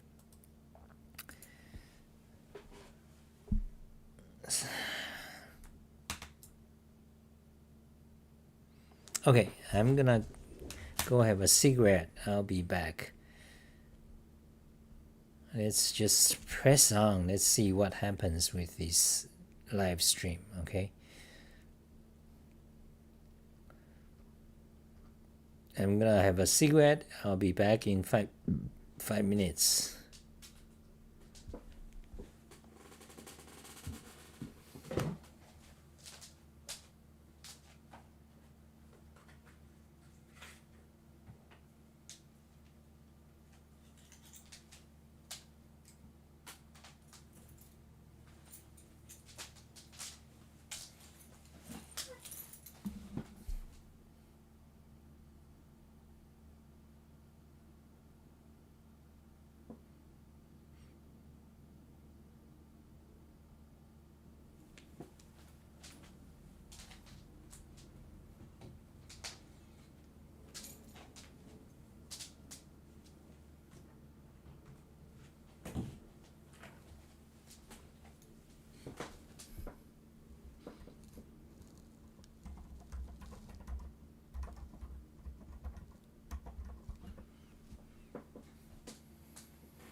Okay, I'm back. Let's keep working on this. There's no problem. So right now we stuck on this functional programming thing. You see, the thing is, I want stick with functional programming, and in some kind of besides sticking with functional programming, I want certain other ways that's beyond functional programming. That is why I'm stuck here. But is there a solution? Yes, of course. So we got our get destination ID function that takes a seed number and takes a range and returns, okay, and returns another number. But however, it does not return a state, because if the X range does not apply, it simply returns the seed itself. But it doesn't tell you, this get destination ID function doesn't tell you whether this range applied or not. That's the thing. That's kind of my own condition.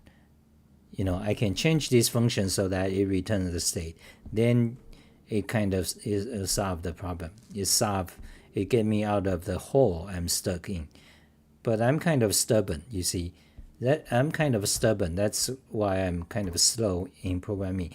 And then we got into this, then we started to look at this issue of whether there's an identity map in this group of triplets, or whether any of these triplet they overlap.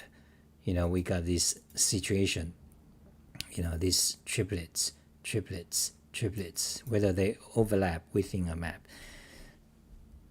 So we went into analyzing that, and we haven't done yet, because ultimately what you want to know is that you got these four conditions. There's identity map, and there's overlap, and there's identity map but no overlap, no identity map but overlap, or no identity map and no overlap. So four possible cases.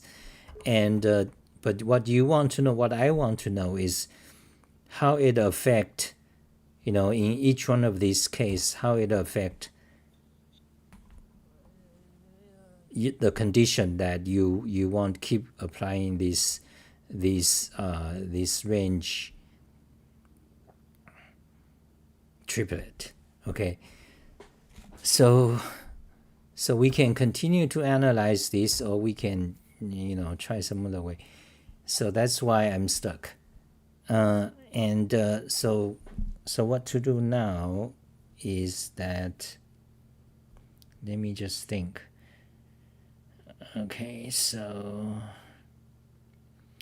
actually the best solution is just to use fold while, because this is the proper approach. Are there other approaches?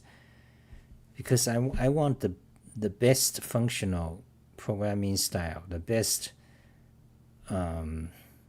thing, the best way, the best pure, in some kind of mathematical sense, the purest solution, and the most efficient as well. Anyway, so right now, what to do? Are there other approaches? Of course, there are tons of other approaches. You can simply just write. You can just change the function, get destination ID, so that it returns a state. But okay, so the question is that absolutely necessary in order to maintain my kind of way? So one more look at this. So you see, I'm very thorough. I want a thorough understanding of all this, which I do mostly. But anyway, so the question here is this fold while. We have analyzed and we have understood this for while construct, which is a functional approach for a loop, that the test function, the power of this text function really depends on the argument to the test function. And in this case, it only allows you to, the argument only allows you to be whatever f returns. So if your f does not return a state, you are kind of fucked. So let's make sure that is the case.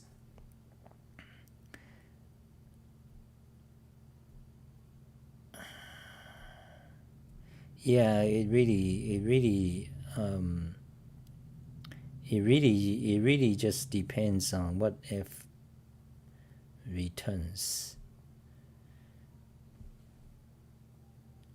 Yeah, so for while is a loop construct in a functional style, but however, the condition, the power of this condition is really just what this f returns. Previous value or previous or previous or next, a sequence of the return values of f. That is how this for while determines. But what we really want is we want this, you see, this second argument to the f to determine whether to stop or not.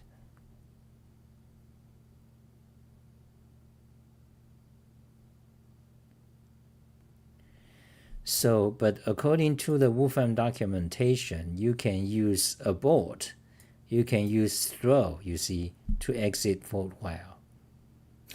but if you do that's not functional programming. It kind of breaks the functional programming scheme. If you do a throw inside this, for example, let me just tell you. Okay, so for example, if we want to just get this to work, then you just do a throw here. Okay, throw. Then you just put a throw there. That should because that throw will just exit the whole for while loop. Yeah, that throw will just exit the whole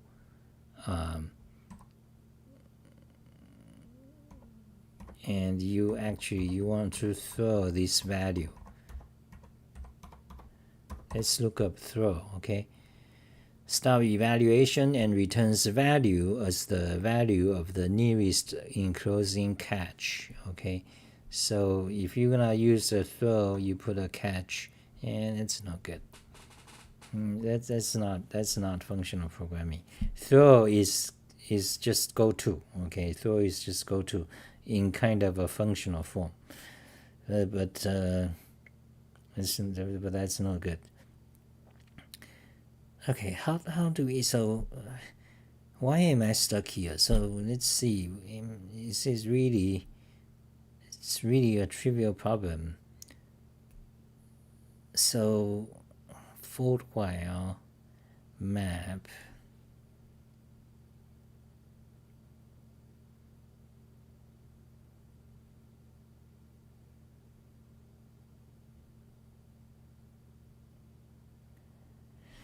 Okay, so let's write another function. Let's see.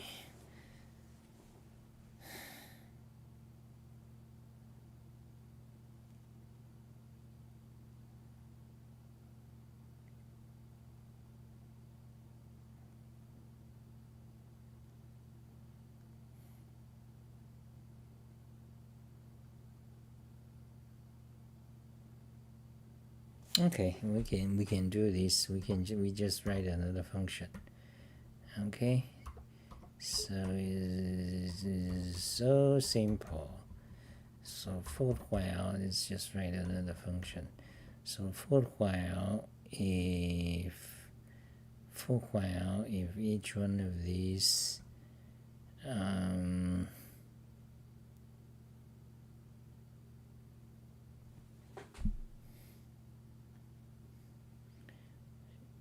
takes two arguments. Okay, so for while this is a function, it's just x and y. So if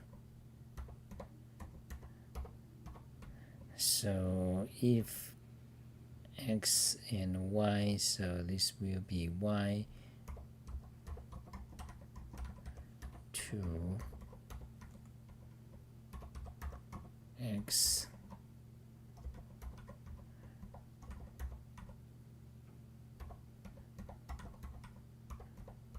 three. So let's remove throw. So if that is true, the condition, so we need a condition. If that is true, then we simply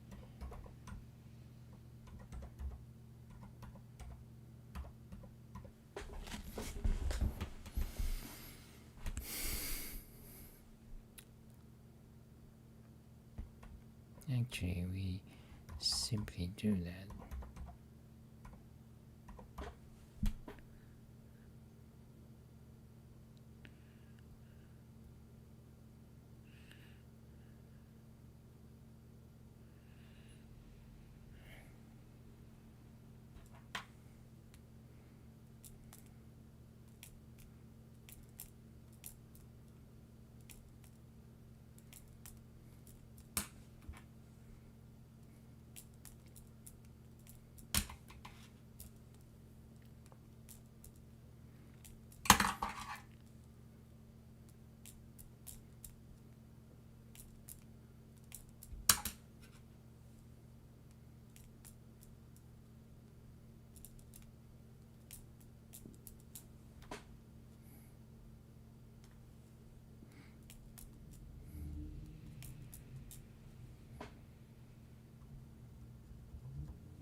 This range, so this is y is range.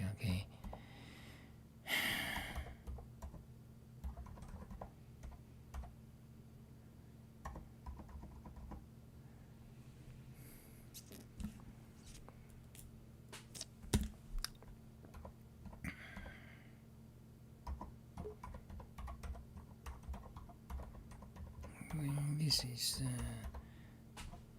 if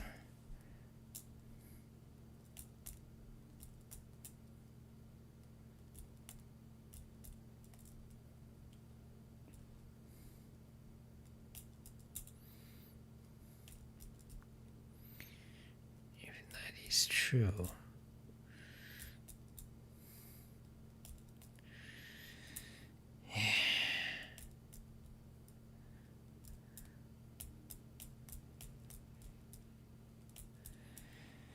oh god, fold.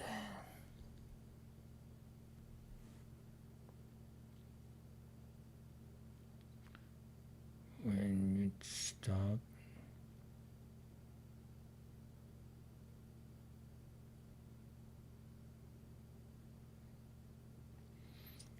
so yeah, so functional programming in a loop, you have a lot of complexities,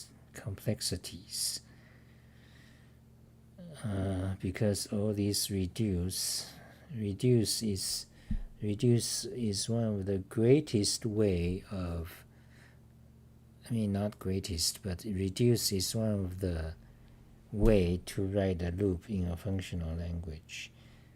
such that,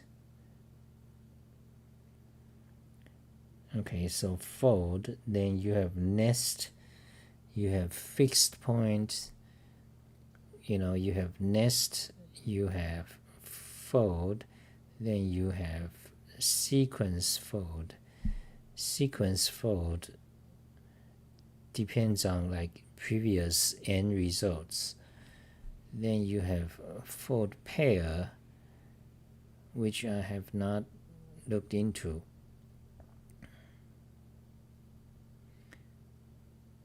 Question, remember, maybe fold pair is what I should use. Fold while, maybe fold pair is what should I use. Then you also have fixed point.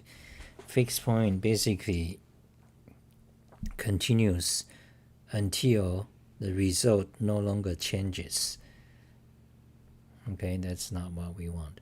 Then you have nest while. You nest the function, which is, we can, if you use nest, then you need to, the nest, if you rewrite your get destination ID function to be used with nest while, that means the get ID function will repeatedly call itself. So it will repeatedly call itself.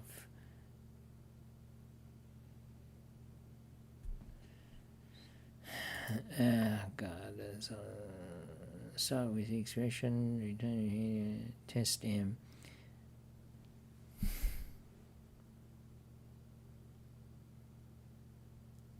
Yeah, so nest while is if you take the function itself. Again, the condition for the test, the power of that is the argument of the subsequent result of f. So in some way, your function needs to return either one of the input, the x range, or some kind of state. So we started to look into the computer science of things. The function needs to return some kind of state. So I'm running into a problem because I do not want, I'm recalcitrant about how I don't want the function to return a state. But meanwhile, the condition requires me to use one of these, a condition to stop the kind of recursion or fold. So that is kind of the problem I run into. So let's analyze my problem. So this seems to be a logical problem because I don't want to modify my function to contain any state. But meanwhile, I want to use functional programming construct of loop. I don't want to use the loop, the imperative, or depending on global variable. So each time you check a global variable. So if I don't want that, I want pure function. I want pure function approach. I got a problem because it's my function needs to contain some kind of state, because otherwise I'm running into a contradiction. Your function don't have a state, but then you depends on this. Then you depends on this fold while, which requires a condition.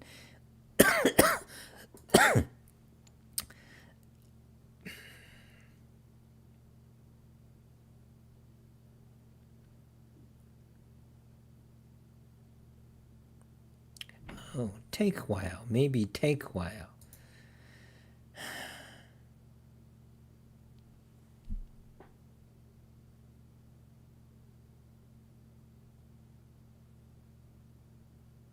Oh, that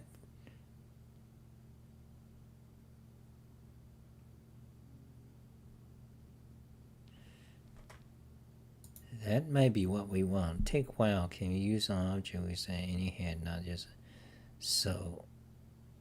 Take while. This list will be a list of the triplets.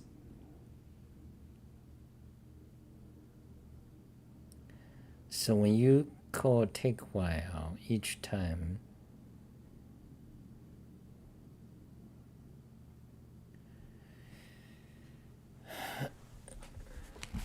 it returns an element of the list.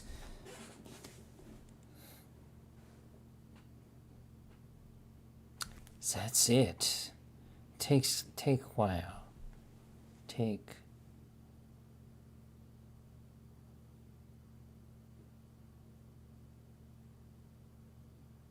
That's it. That solved the fucking problem. Let's just do it.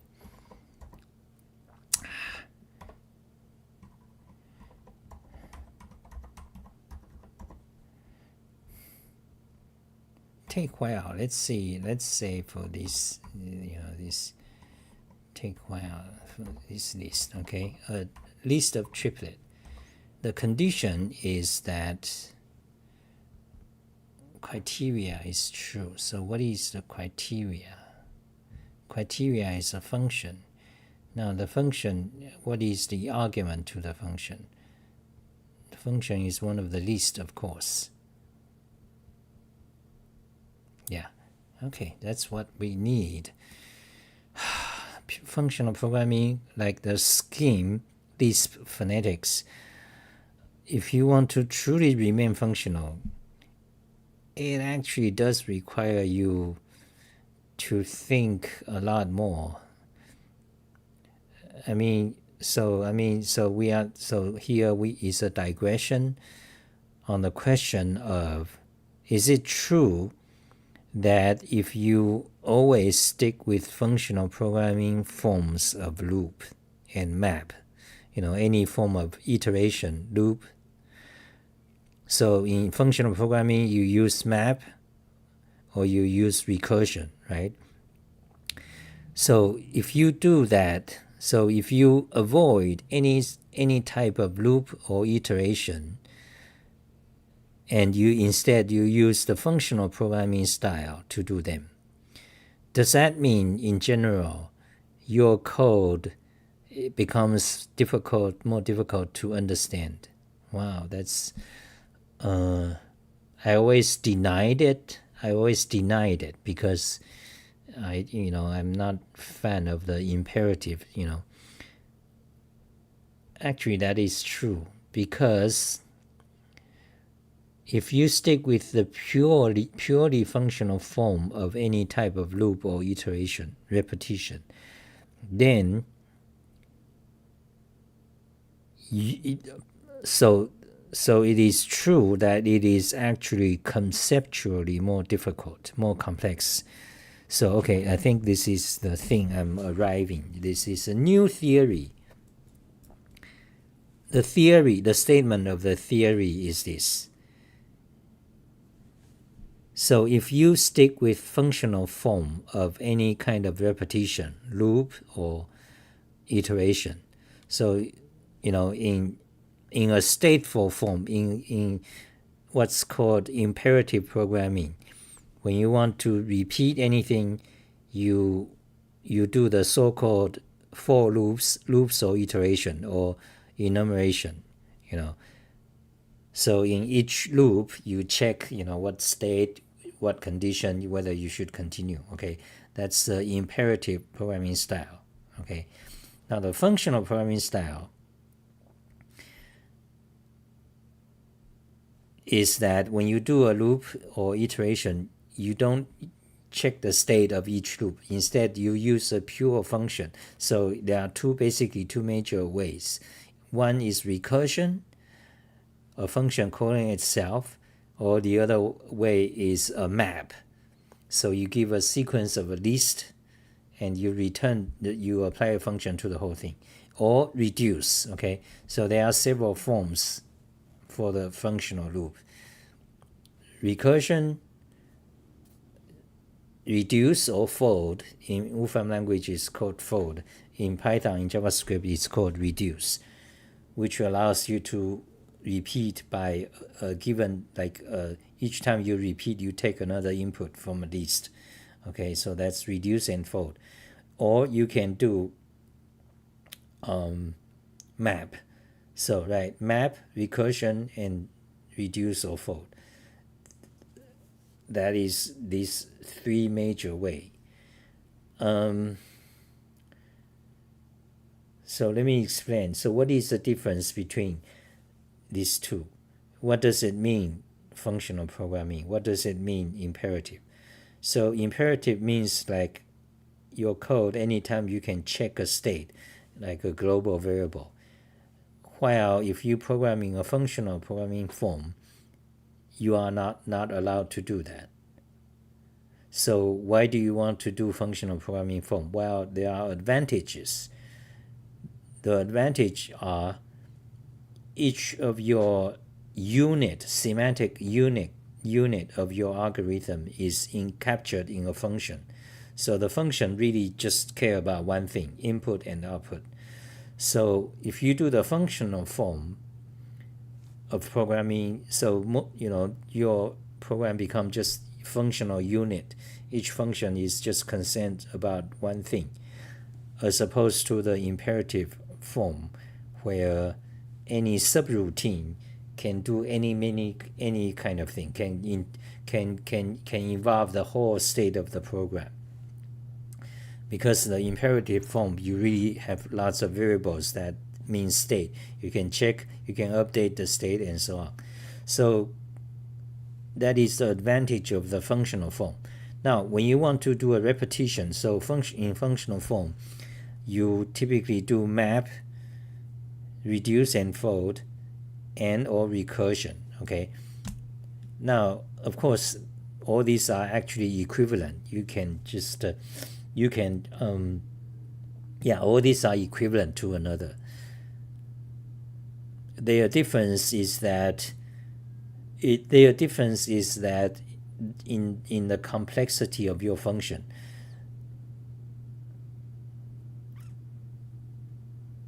Right. So you can actually translate. You can do a loop or repetition in any one of these, in a map or reduce or recursion. The main difference is how does your function's input and output are.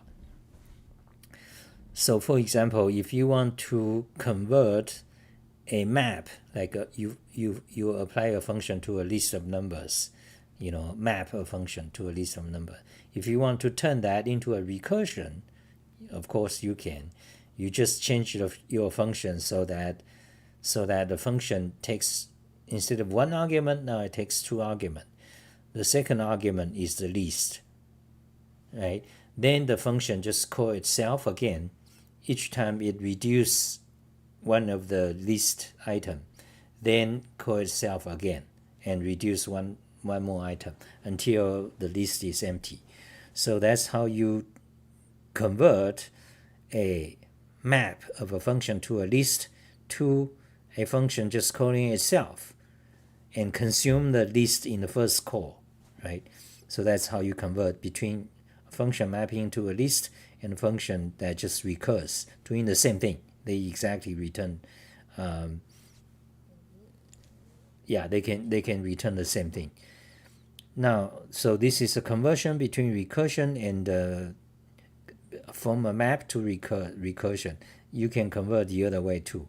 And the other form of using reduce is similar. You can also convert in between map or recursion. Okay. So anyway, that's the functional form of a repetition, okay, of some kind of loop or repetition. So, and we are doing that, of course, that's because the advantage of function. The function embody, because the function is like kind of just make your code clean. The function just is a semantic unit, okay? Now, back to our problem. What we are trying to do in order to solve this day 4 day 5 or day 5 or day 4 problem is that day 5, okay, is that I'm trying to use a purely functional form, and now I need a loop, I need a repetition. And in order to do that, why am I stuck? I'm stuck because I was resisting from, yeah, that's kind of stubborn, that's not good. I'm stuck because I was refusing to change my function. Yes, that's true. Turns out that is my problem. I was refusing to change my function to kind of to return a state, or refusing to write a new function to return a state, a wrapper function, Meanwhile, I was trying to stick with a functional form of loop. So you can't say, I don't want to eat a cake, but I want to eat a cake. That's a contradiction. So if you want to use the functional programming form, and if you do want to have some kind of a loop or repetition using one of the map or recursion or reduce or fold, you do have to embed the state in your function. That's right. You do have to embed your state, some sort of state in your function. That's right. So I think that is a conclusion. That is why I'm stuck. I'm refusing to, I'm refusing to embed a state in my function. I think that makes sense. Now, I think the alcohol effect is kind of gone, so I'm doing great thinking now. So that was my problem. I was trying to stick with pure functional programming and doing a type of loop or repetition, more specifically using a fold or fold while, but I was refusing to embed the state in my function. That's kind of true. That's kind of true. But meanwhile, it's not purely true though, because the form I'm looking for, Wolfram doesn't have it. You see, the form I'm looking for is very exactly, it's almost exactly like the fold while. However, what I want, I require the test. What I require is that the test for the condition to repeat, to be able to have an argument from the second argument of f. That does, the Wolfram language doesn't have that. Right. Okay. So that's a great clarification. It's not purely because, so is there anything wrong with my previous conclusion that in order to be purely functional and do a loop, you have to have state in your function? No, that's not necessarily true. That's not necessarily true. You could, we could invent a new fold while, like right now. We could invent a new fold while function, a construct. Just like map is a construct, reduce is a construct, or fold is a construct, or recursion. Normal recursion is not a construct, because normal recursion is just a function. In the function body, it refers to the function itself. That's a normal recursion. But there are other forms of recursion. For example, the nest. The nest function just recurs a function itself by n times. So in this form of recursion is a construct, because this nest function is a construct. So Wolfram language provided you this nest function that allows a function to recurse on itself, you see. So in short, if you want to do some kind of repetition or loop in a functional way, such that, meaning that you have a function that already always just only care about input and output and doesn't rely on global other state or global information. So this is the meaning of functional programming. So if you want a functional style to do any kind of loop or repetition, you have many ways, typically classified into map, recursion, or reduce. They are interchangeable, okay? But now if we go one step further down into the programming language actually have several constructs to allow you to do any one of these. For example, another example is parallel map, or in Wolfram language called map thread.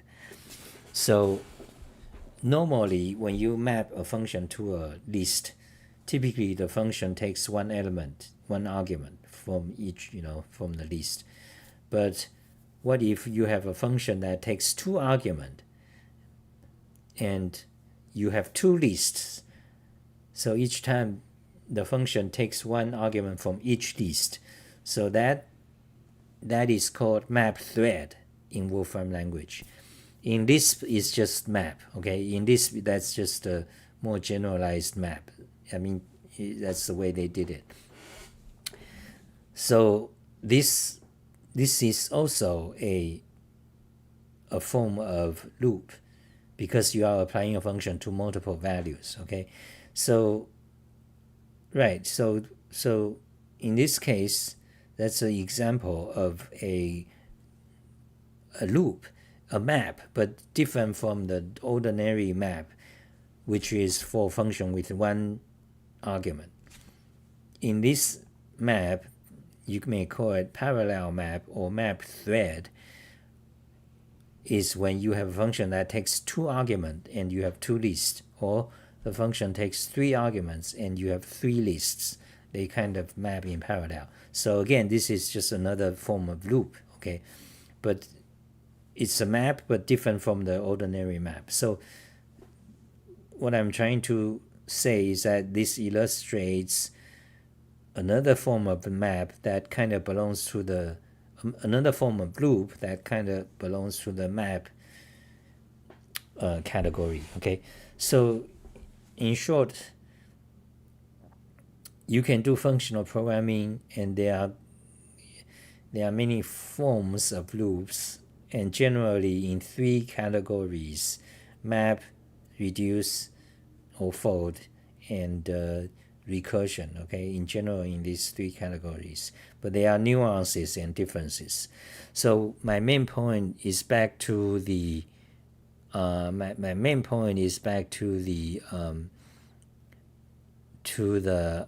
nest fold. My main point is back to the fold while construct. So Wolfram language provides this fold while, which is a form of fold or loop. But however, this fold while is not what we want, what I want. I could have, I need another fold while, which the condition, the test, can depends on the input. That's right. So that's right. So back to my original argument, then it is not true. It is not true that my stubbornness caused me this problem. It is not true. I was saying that because my stubbornness, that I want a function, I want to program this in a functional style, and I refuse to change my function to return a state. Yet I want to use one of the functional forms of loop or repetition. And my previous conclusion was that this is silly. This is contradiction. You cannot do that. And my new conclusion is that is not true.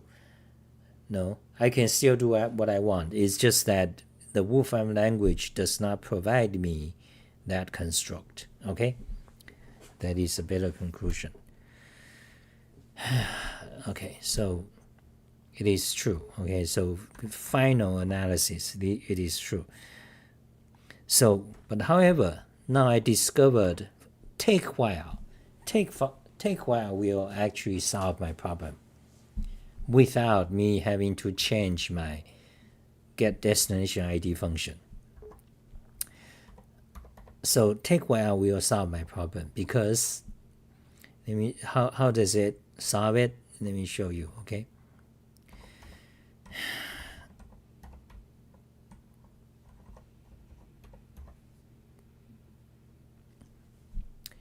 Take while will solve the problem beautifully, actually.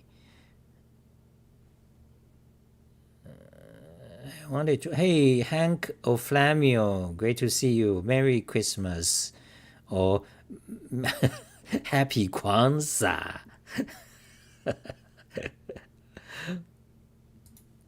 Do you celebrate Kwanzaa or Christmas? Anyway, great to see you.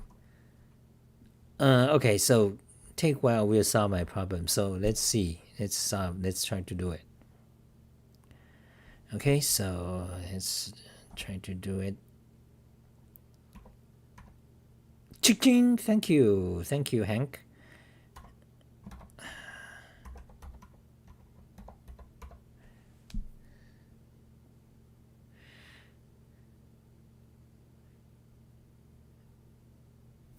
What take while?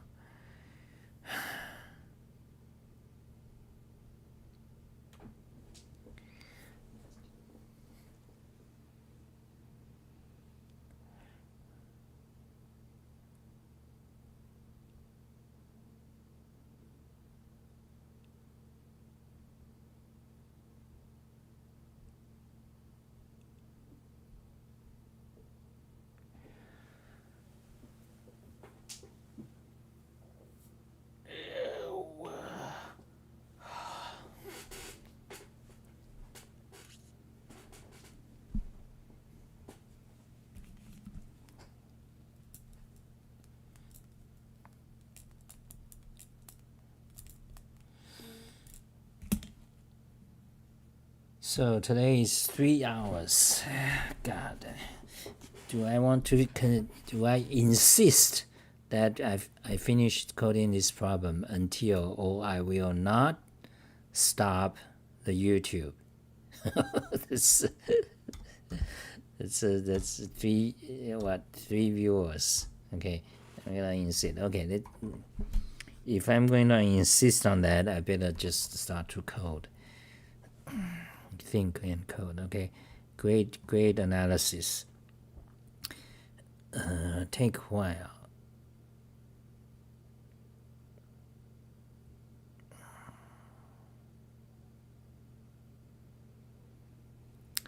Actually,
God, I want to sleep.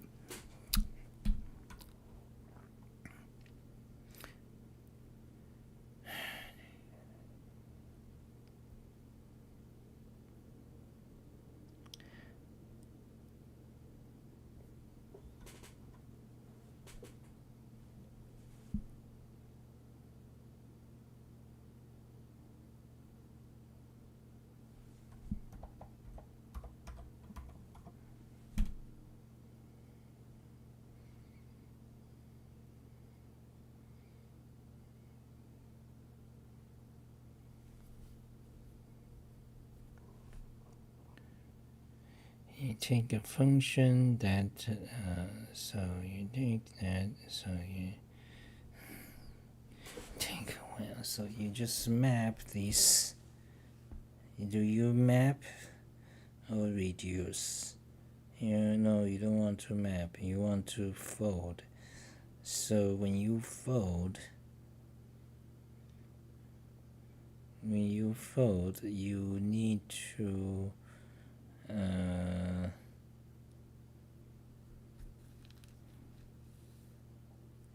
take.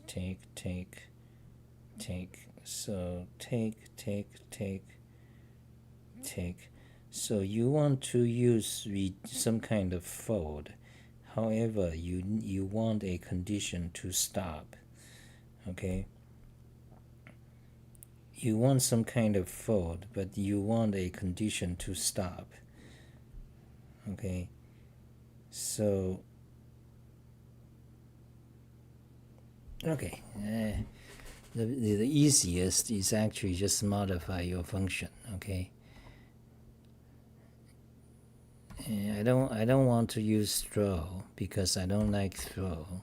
That fucked up the functional form. So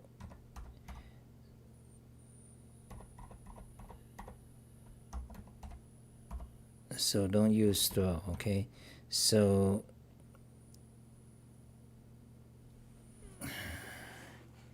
exceed range. How do you embed the state then in the function? So exceed range.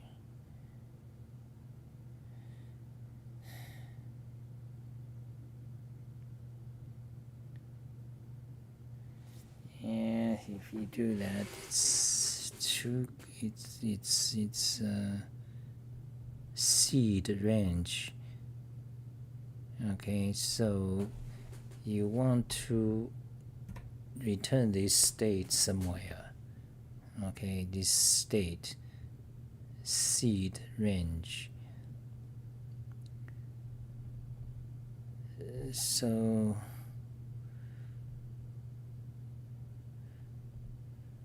oh god.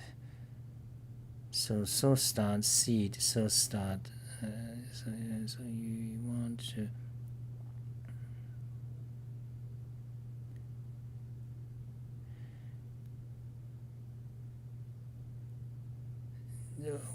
One of the issues with functional programming in a loop in recursion or reduce is that if you're gonna include a state in your function,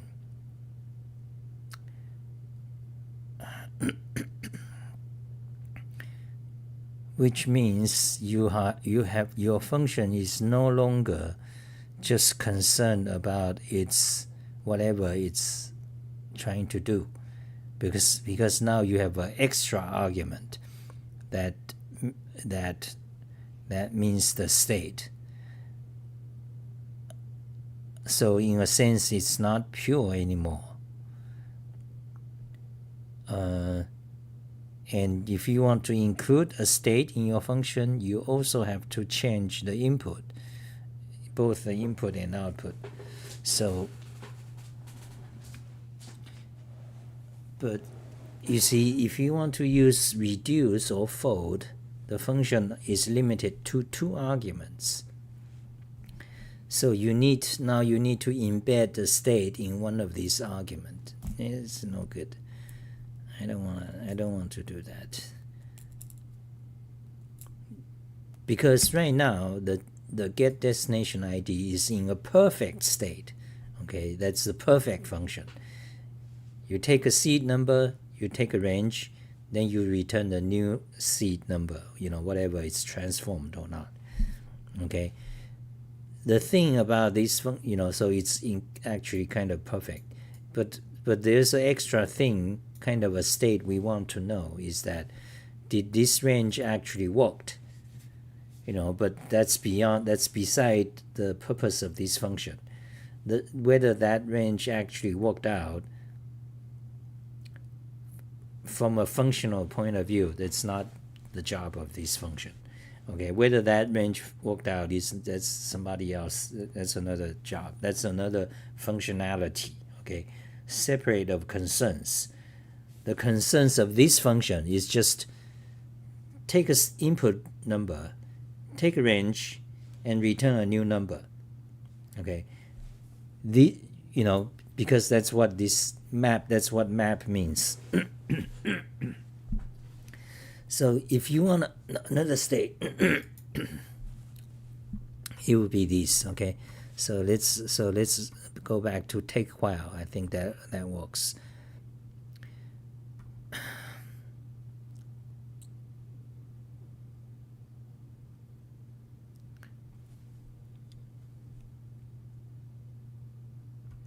Okay, so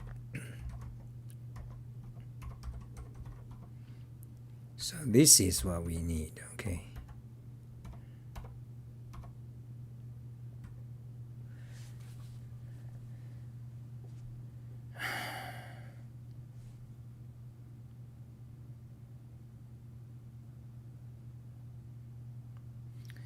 So this function takes a seed and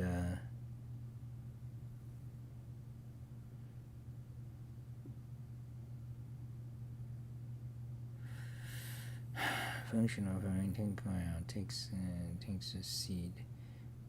It takes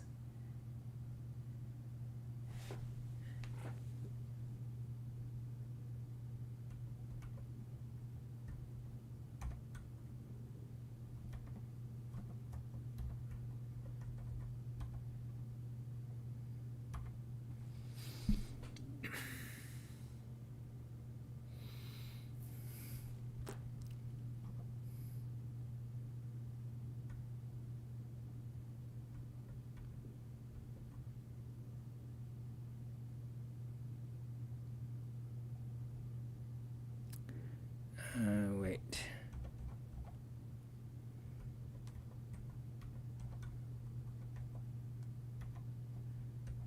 So this is a function.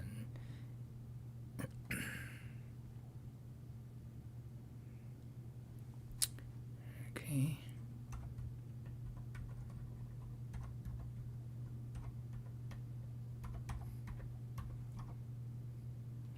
For example,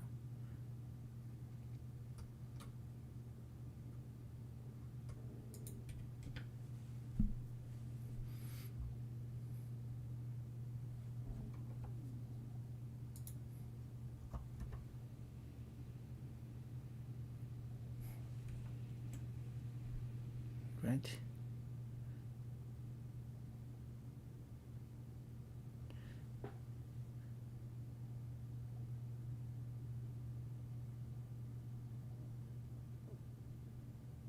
True. Take while this is true. Take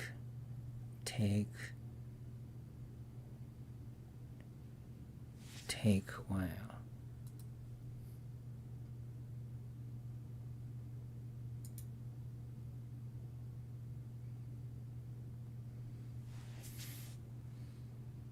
Oh, it returns the username. Okay.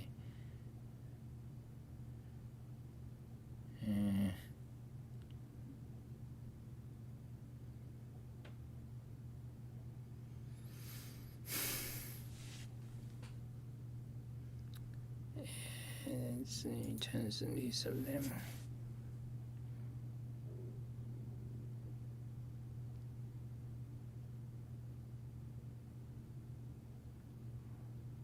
Cases.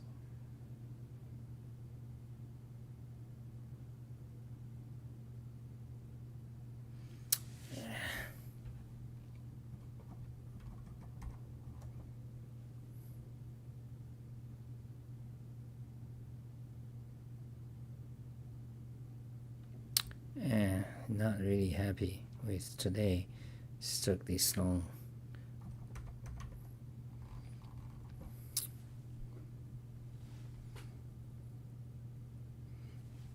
Yeah, not really happy because this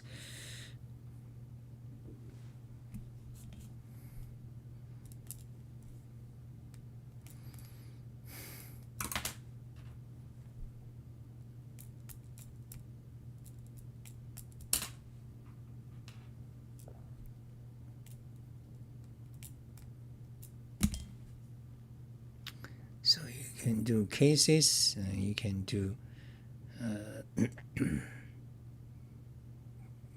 that. Okay, now I assume there's no overlap. Okay, you just actually my Wolfram language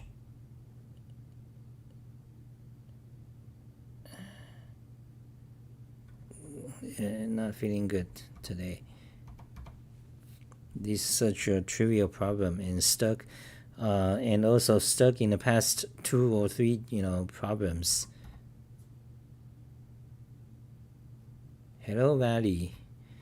Okay, select you can work out. Select and criteria will be that. Okay, and yeah, and as soon as you find one, drop out. Okay, and if you didn't find any, what you return?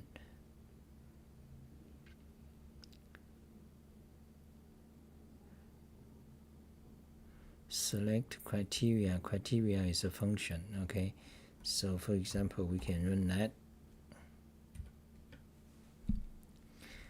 That returns that, of course. Now if you just say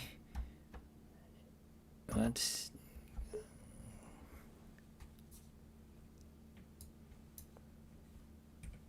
yeah, so if you say what,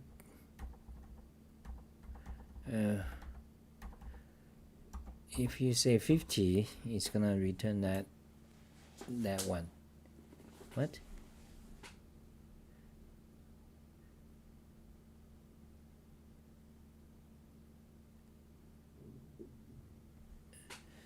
$79.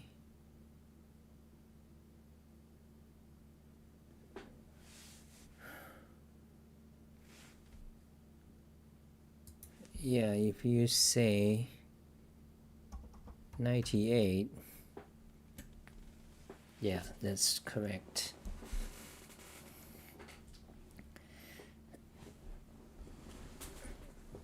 Take care, Valley.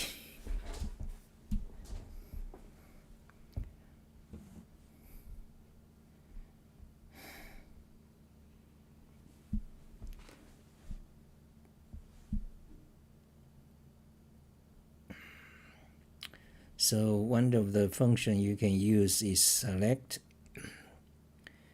and this would assume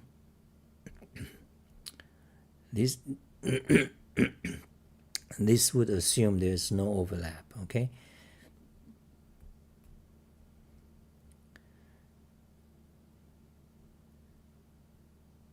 so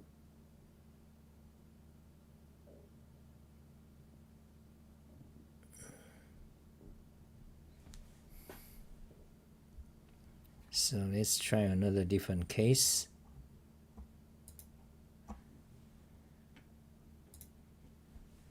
Okay, let's try if there's some giant number that's not there, empty. Okay, so what we can do is if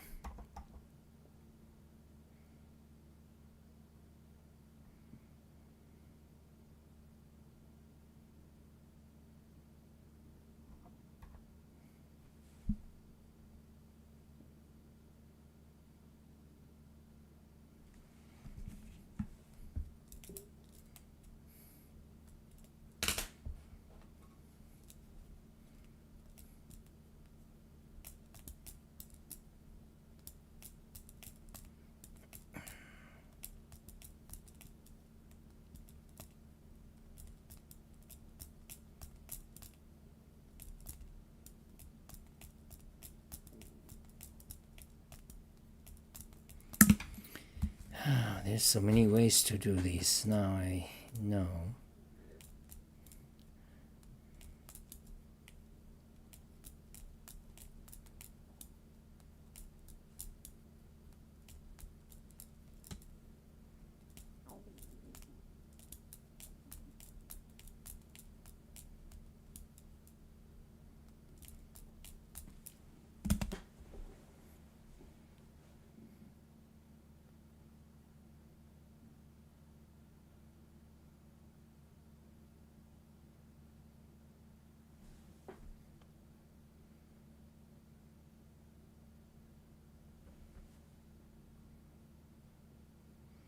for a while.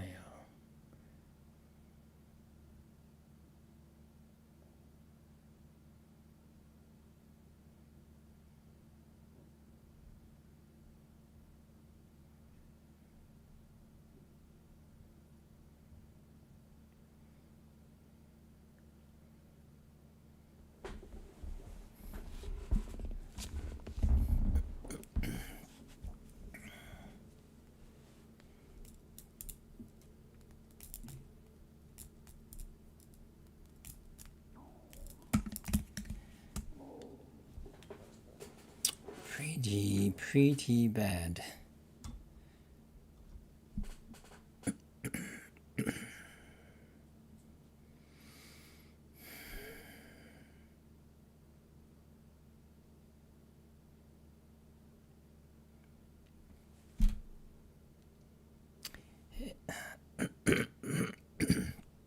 Pretty bad, and I want to sleep.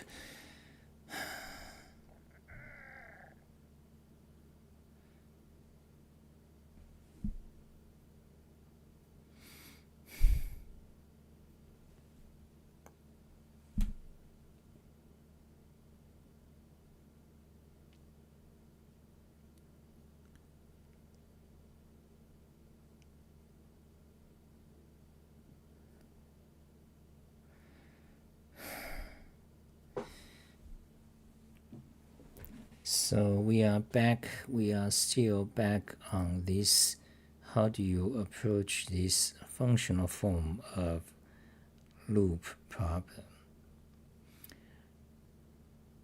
There are so many, there are quite a few approaches.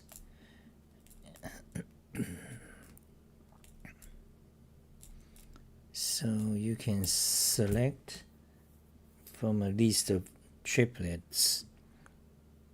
Now if you do that, that will give you the first triplet that match. And so if that returns, so select, if that returns an empty list, then don't do anything. So you want a function that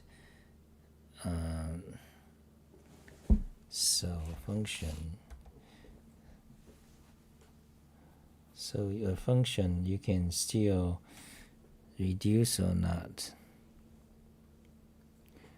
map or reduce. If you gonna use reduce, then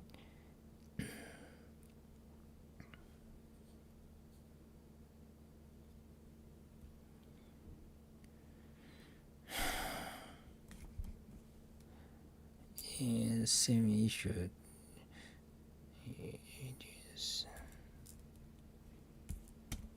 Select. So either select that triplet or returns an empty list. So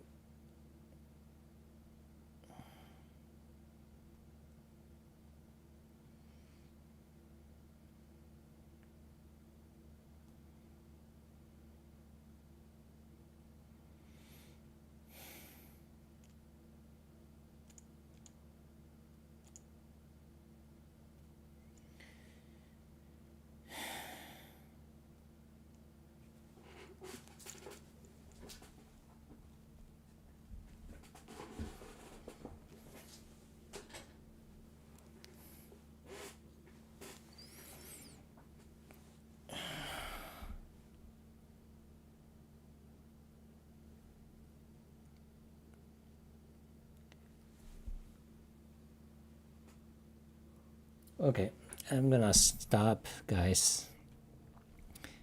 Failed. Okay, I'm gonna stop it. And I'm gonna delete this video, this failed video. Too bad.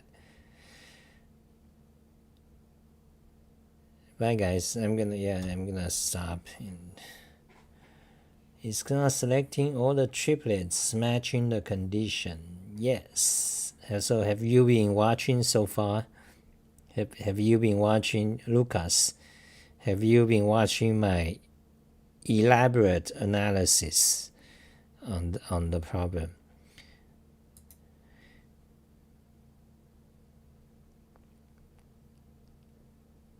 So have you done this problem? Do you know what this problem is about? Talk, say something. So, Lucas, have you been doing this problem?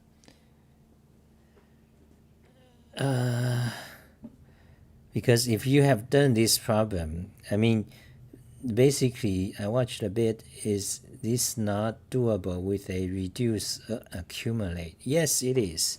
But the issue is that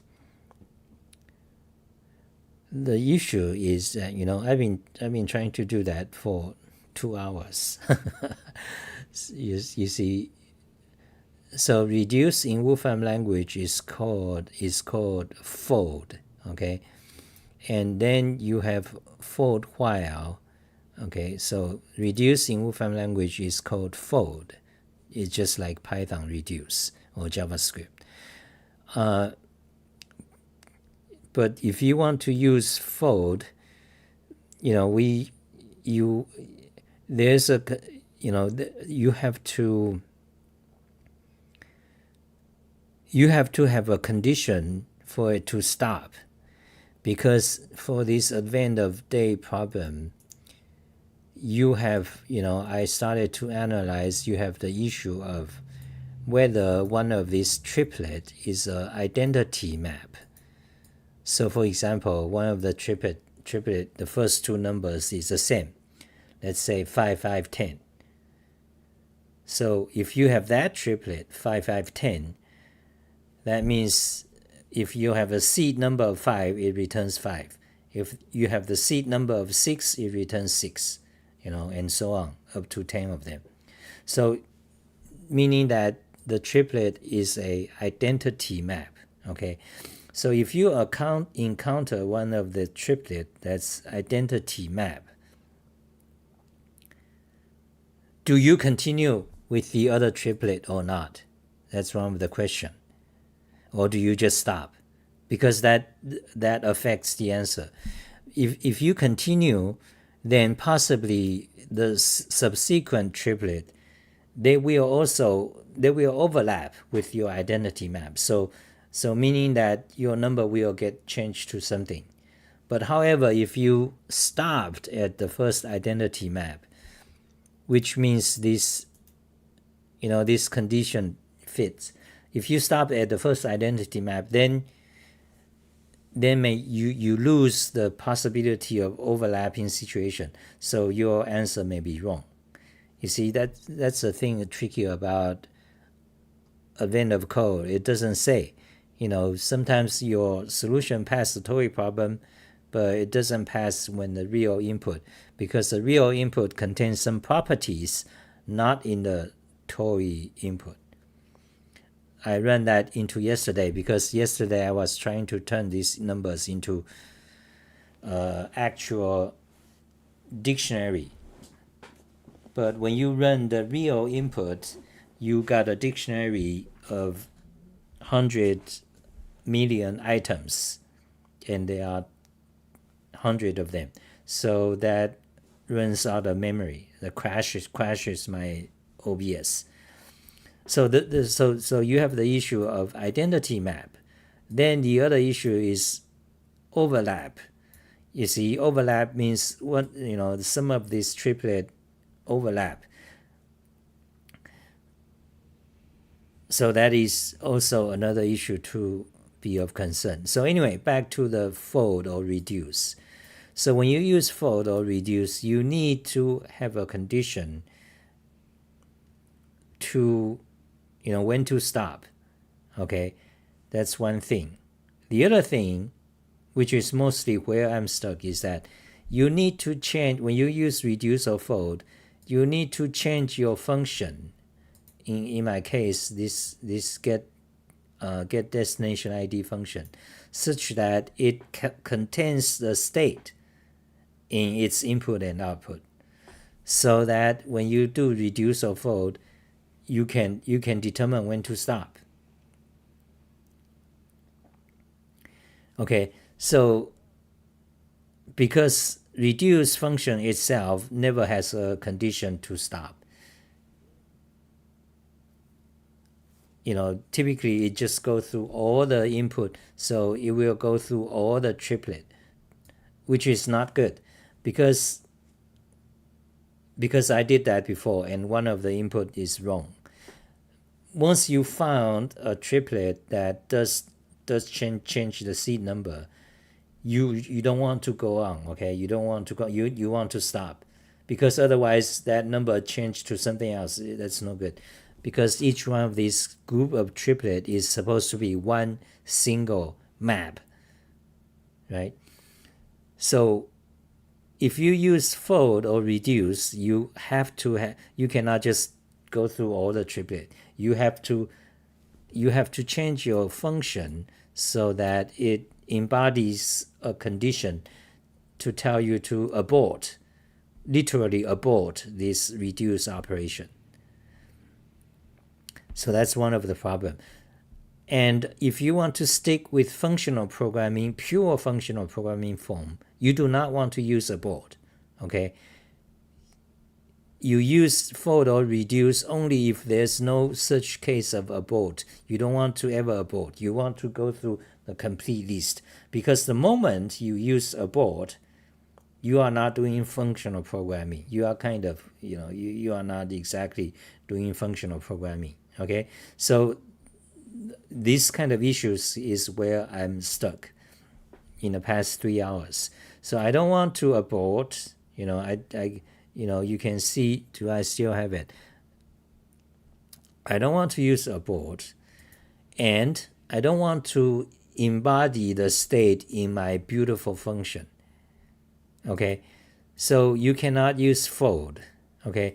But however, you can use something similar, which is fold while, which Wolfram language provide, but not in Python, not in JavaScript, not in Haskell, okay? But Wolfram language provide fold while, which is like reduce, but with a extra condition. You can tell it when to stop, okay?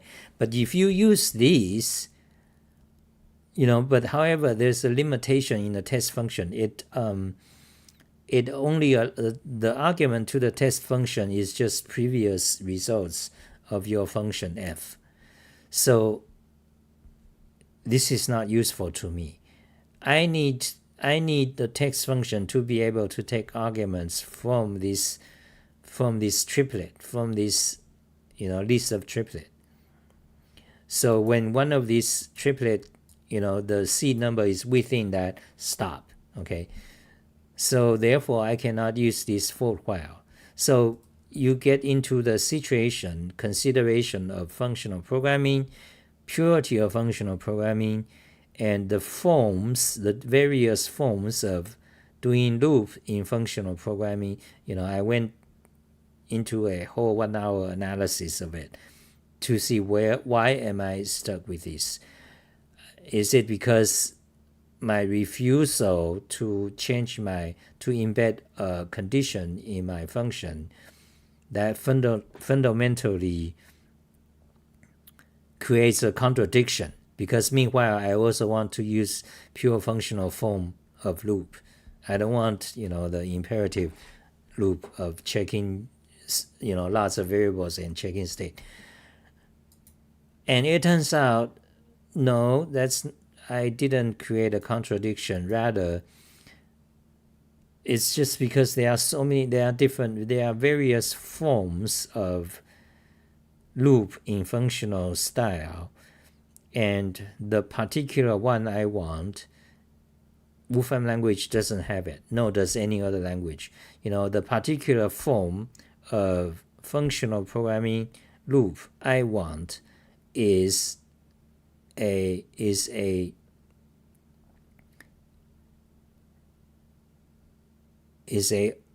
fold while, but with a condition that takes the second or the first argument of the function that's fed to the function.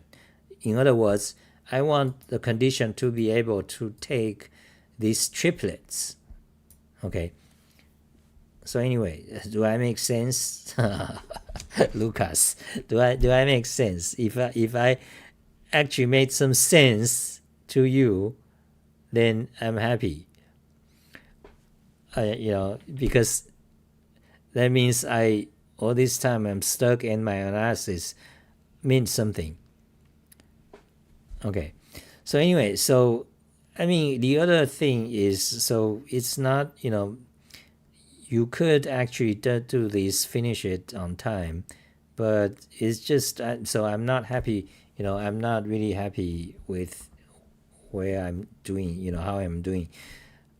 It shouldn't take that long, I'm like just going over all these, shouldn't take that long, and there are so many other ways to write it. So if you don't want to use fold, or if I for some reason don't want to use fold or for while, there are so many other ways, but I was just not quick enough to do it. Okay, there's so many other ways.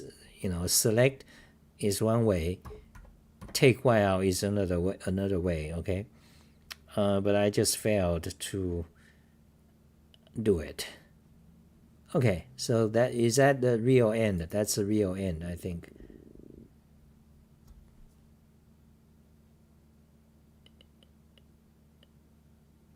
Oh yes, that's a good solution.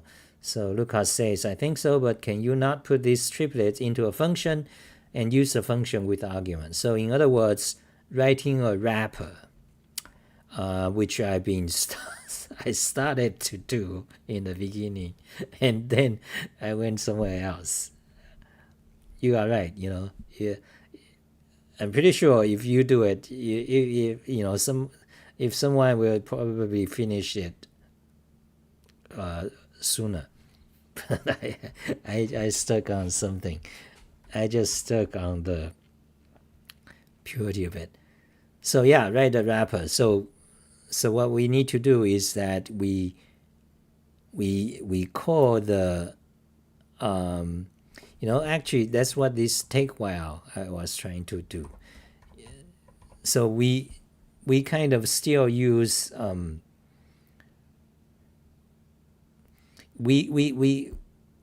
you see, so the problem is we want a function that goes through these triplet groups, okay, as one set, then another triplet group. So given one triplet, a list of triplets, we want a function that goes through these. However, we want to be able to stop somewhere once a condition is met. So the proper solution is some kind of, is either fold or reduce such that the function contains a state. Or you can just have a function that just recurs, that a function that calls itself, but in the beginning the function takes the whole entire set of the triplets. So each time the function calls itself, and each time reduce one of the triplet, calls it out. Whenever the condition is met, the function simply returns without calling itself. There's so many ways the function can embed, in the argument, one of the true or false expression. So recursion, or you can, so there are so many ways. So, or I'm trying to use the take while. The idea of the take while is that, this triplet is a list of triplet, right? So you feed this list of triplet to the take while function. The take while function take a list, which is this triplet, and a criteria, which is a function that determines when to stop taking it. So once the condition is met, it simply return one of the triplet that what we want. That's what we want. Instead of, this function will just return one of the triplet. So we kind of avoid the entire loop. The loop is already within this take while, this. So once we found this triplet, then we just feed it to our, get destination ID. But you can,